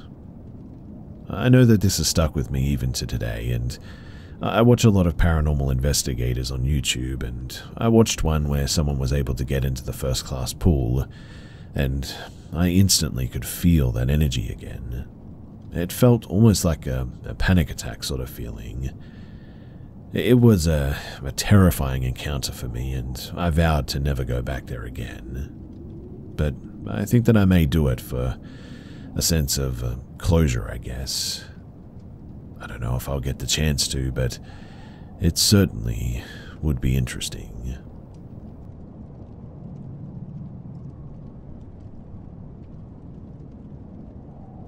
This didn't happen to me, but to a friend of mine who witnessed a bizarre moment with his friends in the woods. This would have taken place around 2006 in Cornwall, in the UK.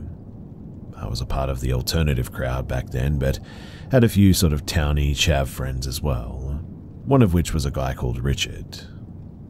For those that don't know, the towny folks tend to be the run-of-the-mill working-class types, who are a bit rough around the edges, but as a rule very down-to-earth. Zero interest in paranormal as well, unless they can snort it or steal it. But Richard is at a party in a place called Baldu Woods one night. Side note as well, Baldu Woods is infamous for being associated with all manner of occult practice, From witches and warlocks to devil worshippers, this was due in part to there being a south-facing church in the woods. But allegedly all sorts of nefarious activity occurred in and around this place a long time ago, but not within the last 20 years or so. Not that any townie would be interested or even bothered by these anecdotes. Two completely different worlds, really. But anyway, Richard and a group of 15 to 20 people were partying in the woods one night. There was some alcohol and drugs involved, but not for Richard and a couple of other people who were driving that night. They made a bonfire and drink was no doubt flowing at this point. They partied until around 1 in the morning when they decided to move on to a house party in a nearby town. They put out the fire and then started to make their way out to the woods. Now, there's a lot of trails through Baldu. It's a popular woods during the daytime, but Richard left the path to go and take a pee against a tree at one point. He didn't venture far, literally just a few meters off the path, behind some bushes and up to this huge tree. He started doing his business and then heard the creaking of branches above him. He stepped back and looked up to see a huge black mass falling down towards him. He jumped back and screamed, causing the group to come storming through the bushes, and they all witnessed what had fallen from 40 or 50 feet above the tree line. It was a huge black object, moving and twisting on the floor. It was smooth, shiny, and the way they described it resembled a bin bag. They didn't say that it was a bin bag, but that's just the closest thing that they could compare it to. It writhed back and forth though, seemingly not interested or even aware of the group. Regardless though, they didn't stick around. They stared in fear and disbelief for a few moments, and then ran back to the path and to their cars. Now, Richard really isn't prone to flights of fancy. He has no interest in anything otherworldly or paranormal. When he told me this story, he was dead serious about it and had a sort of fearful, confused demeanor about him, which was very out of character. Also, at least 15 other people witnessed it too, and I mean, I have no reason to disbelieve this account. Two things he noted though that really stuck with me. One was the size of this thing. He compared it to my brother. My brother is 6'4" and was around 120 kilos back then. Hefty lad. But it didn't really have the shape of a person, he said. Just a big mass. Like a very large person was put into a huge bin bag. The second was apparently the lack of noise that it made. I mean, it had fallen from a height of almost 50 feet and landed on the hard woodland floor, but there was no heavy breathing, no grunting, growling, or yelping, no moan or cry for help or anything. In fact, no sound apart from the noise that it made from writhing around on the forest floor. And that is really weird.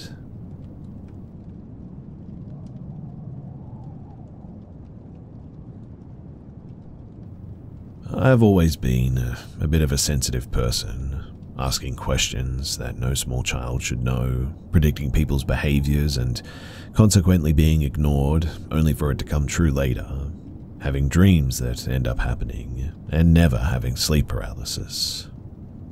Now, my family had recently inspected a house to move into, and upon stepping into the threshold I just said no, not this one, absolutely not this, and refused to enter any further. I sensed danger and waited outside, probably coming across as a grumpy teenager. We moved in anyway, and I finally get my own bedroom, which I was afraid to enter. It just felt wrong, worse than anywhere else in the house, not including the basement even. From there, things started to go downhill as well. My brother, who is very mentally ill, can't sleep anymore, shouts and gets into anxiety-induced frenzies far more often than he ever did. My mum, who had previously been harsh towards me whenever my brother acted up, started to get even angrier as well. So angry, in fact, that it escalated to physical violence and hours upon hours of screaming, bursting into my room, and generally being someone that I couldn't recognize as my mother anymore. My sister, she became completely disassociated. She'd blame me for angering my mother, and in turn my brother would join the shouting matches. This never happened previously in our old home though, and it coincided when I started waking in the night to see a man standing inside my bedroom by the window. Some say that he was the Hat Man, but I never saw a hat, and he was always in my room, never on the threshold, and I would always move. What I mean is that I wasn't in a dream state because my coping method was to immediately roll over when I saw him. I started regularly having to burn sage in my room, and on those nights I'd be able to sleep peacefully. The only saving grace to this entire household was my dear beloved parrot, whom I named Lenzo. He was with me all the time, lived in my room at night after I started saging, and followed me about on my shoulder. Then there was this, lull of activity. I found out that my mum brought a priest into the house because she was experiencing a man in her room now. It didn't last long though, because the man came back. And this time when I saw him, he was closer, by the end of my bed rather than the window. So I rolled over and eventually came face to face with the man looking into my eyes. He'd somehow moved so quickly that when I rolled over, he was able to look me right in the eyes as if to say, "You can't pretend I'm not here." I don't want to describe his face because, honestly, it sort of freaks me out. But he had blue eyes, and that's as much as I'm willing to share. And he did actually speak too, quietly, in a way that felt like I was sort of imagining it, I guess. But he said, "I'm going to kill Lenzo." I couldn't scream, my voice was gone. However, I pulled my blankets over my head, rolled over, turned on the light, and got out of the bed. I immediately started incensing the room, and in true Australian fashion, started cussing this thing out of pure rage and fear. I can't remember what I said exactly, but it was something like, "Over my dead body, you ugly freak. Show yourself in the light and fight me right here, right now." Obviously, nothing happened. I really don't want to say too much, but what I will say is that an accident happened. Lenzo's sidebar entrance to his cage was in perfect working order, and it had broken off of its hinges on the one day that no one was home, and I returned to find that the neighbor's cat had somehow got inside the house and, well, yeah, you can imagine the rest. My mother said that she never forgot the sound of the screams that I made upon seeing what had happened. And to be honest, I don't really care if anyone believes me or not, but I refuse to chalk any of this up to nightmares or sleep paralysis or something like that. There's just more to the goings-on here.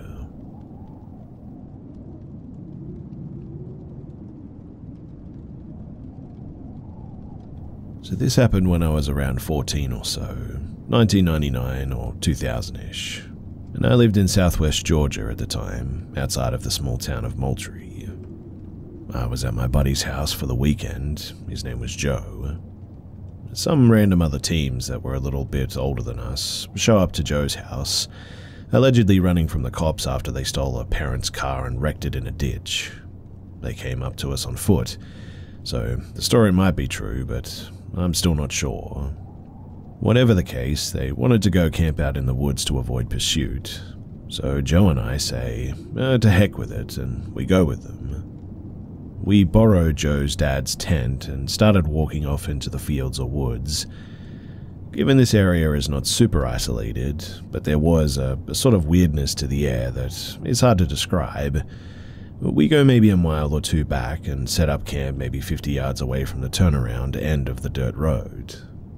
There were 5 of us guys, including me and Joe, and I only remember one other dude's name, which his name was Mike.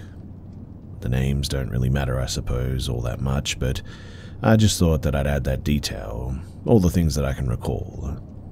Anyway, we mess around in the woods for a while. We started a fire and ate some snacks. We didn't have any drugs except for a bottle of booze, small enough that not any one of us could get drunk off of it, but we share some sips anyway.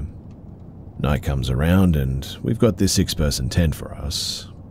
I can't say if I ever fell asleep or not, but I laid down with everyone and it got pretty late. Now, I'm not sure what time exactly it was, but likely late night or early in the morning, I began to hear footsteps in the woods some ways out. I heard this walking in the woods, and at first I'm like, it must be an armadillo. If you aren't aware, they can sound exactly like a person while foraging for food. But no, the steps are approaching our camp directly. At this point, I'm sort of WTFing hard, and without moving much because I'm terrified, I look around to see if the other dudes got up, and I missed it. But no, 5 dudes in the tent. My blood freezes at that, and there's no sound outside except this thing walking, and it's now right outside of our camp. As I attempt to breathe without making a sound, either a very pointed finger or perhaps a knife slowly starts from one point of the tent outside and drags very slowly across to the other side. I promptly wet myself at that and held my breath. The walking sounds, they stop about 3 feet on the other side of our tent, and they never start up again. Daylight slowly fades in, the steps never returned.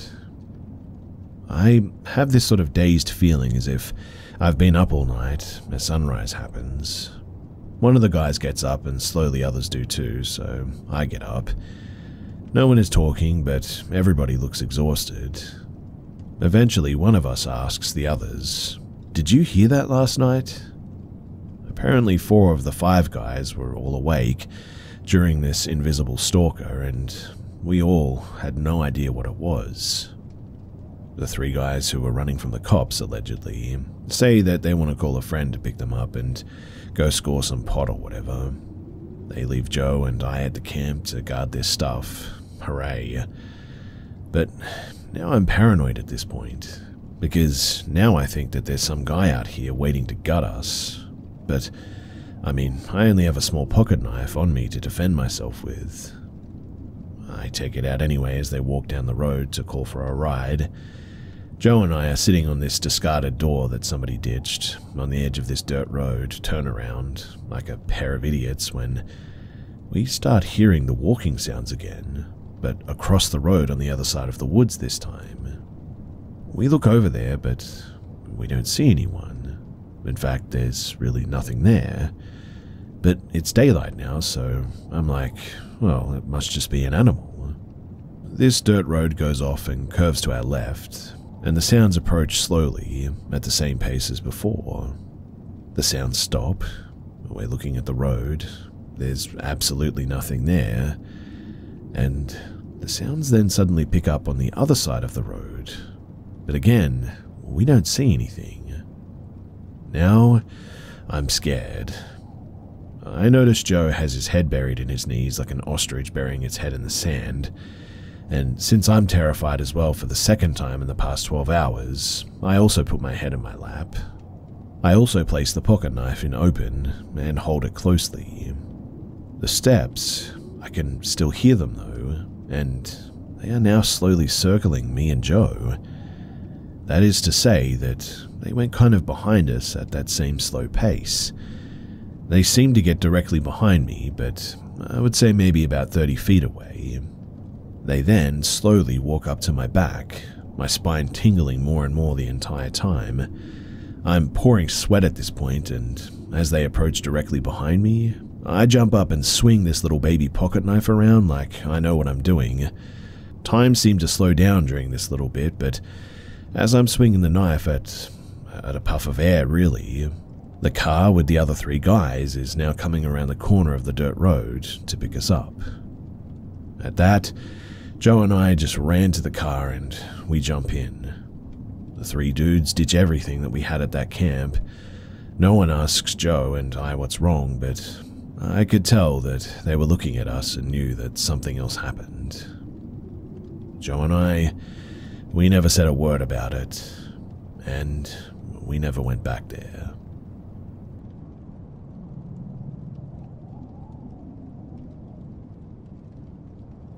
Back in 2008, whilst enlisting in the Navy, I stayed at my parents' house while I was going through the recruitment process. My parents, they live in a very small community surrounded by forestry, about 300 kilometers from the coast. Now, one night in mid-October, we were watching TV in the lounge room, and we heard what we thought initially was to be helicopters going over the roof, very low, like a sort of loud humming sound, a bit like an idling train. It went over the house from east to west. The ceiling lights in my parents' house, they're suspended. They were swinging back and forth, and I looked at my mother puzzled. She looked at me quite puzzled. We both went out on the veranda, and we couldn't see anything. We noticed the neighbors across the street also came out, complaining that their lights went all funny and their TV is now not working. We really didn't think much of it because, nothing else happened that night. It was just a helicopter that caused a lot of disturbance. Now, the following night, my mother complained of a double ear infection and went to bed early at about 8 p.m.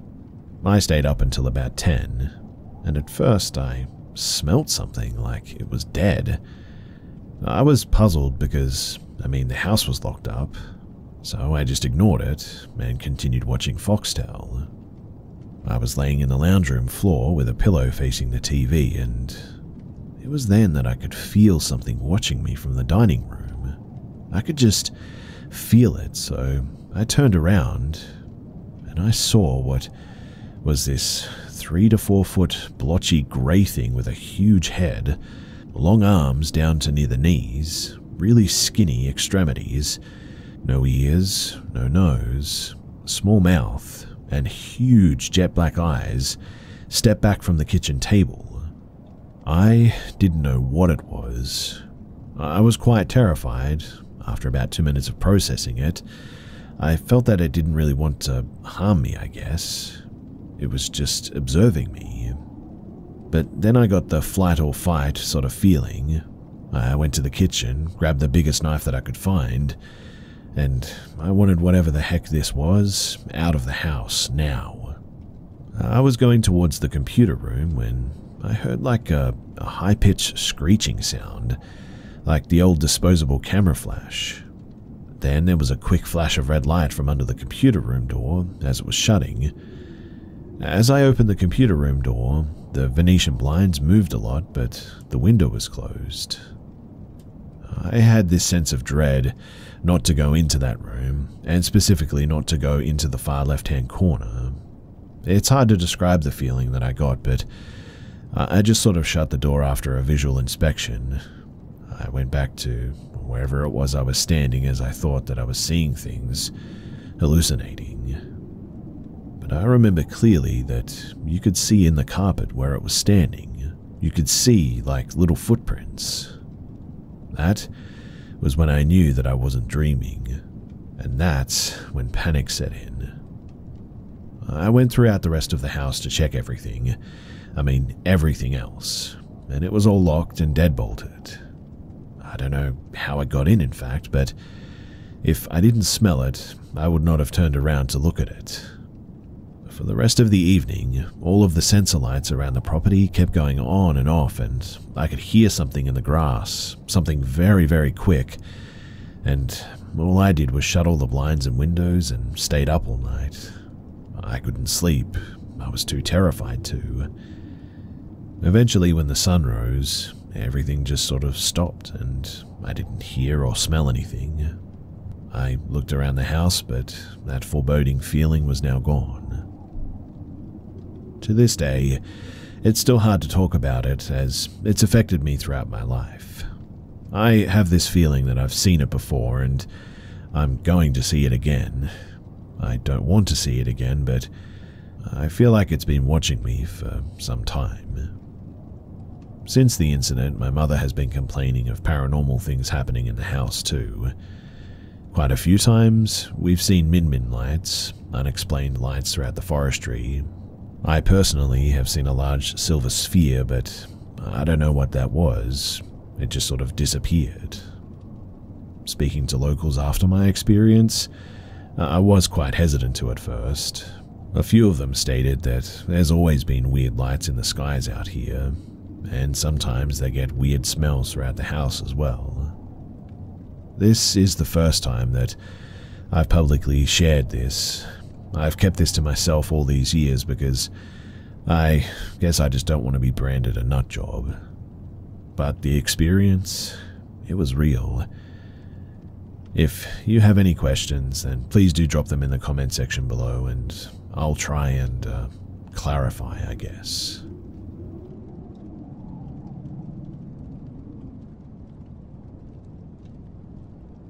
This happened while in my early 20s, when my best friend was always getting into risky stuff. While she did various drugs, I was always more of a weed head, I guess.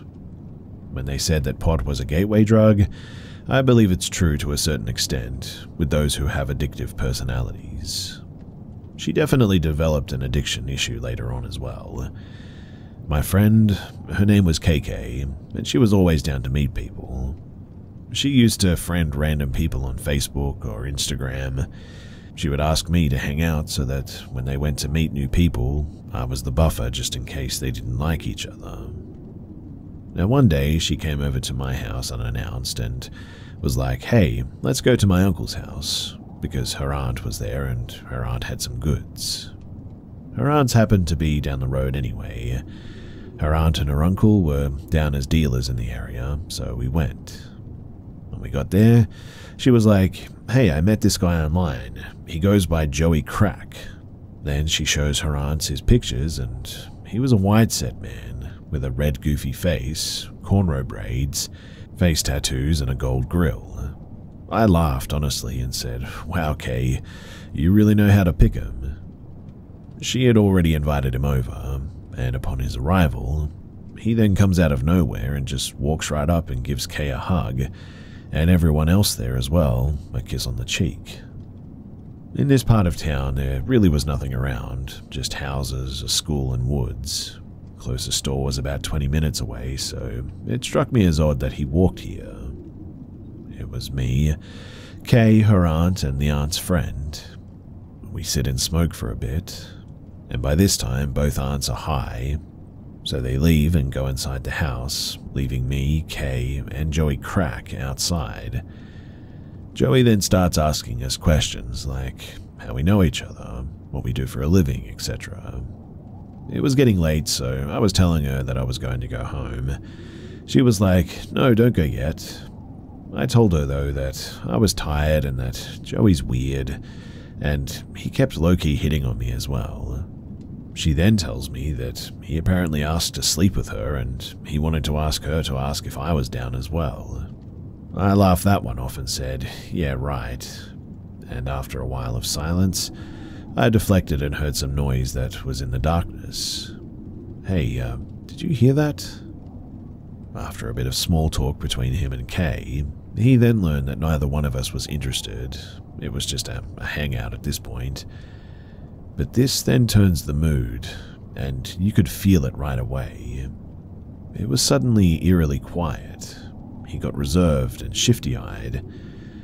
I sat down for a while just to please Kay. At one point, I turned to Joey, knowing he walked here and it was dark by now, and asked, "So, what are you going to do? Because I'm about to go home and Kay's coming with me." He was like, "I just texted my boy. He's about to come out here and get me." When he was texting, Kay was right behind him watching him text, and her eyes grew wide and she looked at me. It was that sort of silent girl code of, "WTF, we need to get out of here."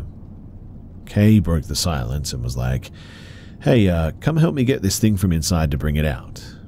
So I did. We went inside and she was like, "I'm about to call my uncle so that he can take us to your place." And I was like, "Why?" My house was like a 10-minute walk anyway. And she said because when she was looking at Joey's text, he sent to whoever was coming to pick him up the information of all of us here. He also noted that her aunts were high and also our ages. He was basically telling his boy to come over and basically rob and assault us, and called dibs on the blonde one. I was the blonde one. Every hair on my body suddenly stood up with the thought of some gross goon trying to have his way with me. I was mad too because, she had gotten me into this mess. We came back out though and continued our conversation with him so he wouldn't get suspicious of us. She mentions out loud that her uncle was on his way home, and as he pulls in, a sigh of relief just washes over me. They speak briefly and Joey then departs into the darkness before his ride even shows up. Kay and I, we get a ride from her uncle to my house, and on the ride we noted just how weird Joey was. Later that night, as I was going to bed, I checked my Facebook and I have a friend request from Joey in a message. "You're so pretty. I would love some alone time with you without your friend." The message ended with his number, and I have never blocked someone so fast. After this, unfortunately, Kay didn't learn her lesson, but that's another story for another time. But a week later, Joey was actually in the news. He was wanted for sexual assault, robbery, and drug possession. Which means that was a bullet well missed on my part.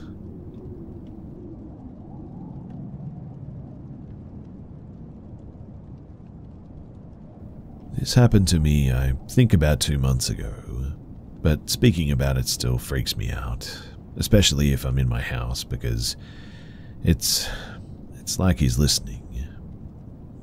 A few days a week, I have to get my brother and myself up for school because both my parents work in the early mornings. One morning, I was coming back upstairs after giving my brother a little wake-up reminder. I was heading back to my parents' room to lay down. We have 2 dogs, so I lay with them in their room on those mornings. But as I was walking down the hallway, I felt this, like a very strong sense of unease, I guess. I've always had incredibly strong intuition, and so I always trust these feelings. I felt like I shouldn't look up too much, so I looked at the bottom of the door frame, and when I did, I saw 2 legs. They were the legs of the figure of a man standing in the doorframe of my parents' bedroom. A very loud voice in the back of my head said, "Don't look at him." I closed my eyes immediately and didn't open them, even as I laid down. And I know that this is going to sound a bit weird, but suddenly I sort of fell asleep, I guess.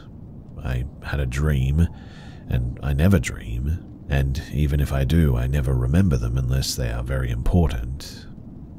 I've only had like 3 dreams in like the last 5 years, this being one of them. But in the dream, I was walking down a path in a sunny field with a woman whose face was hidden by sunlight, but she was beautiful. She told me, in the exact same voice from my head, "Don't look at him." All of a sudden, I then woke up feeling very uneasy again, but I didn't see the figure again that day. Again, I know that sounds really weird, but that's what happened. At the moment, I also don't really see him like I did that day, but I know that he's there. I can sort of feel him like I did that day as well. It always freaks me out though, and my heart is racing, even just talking about this.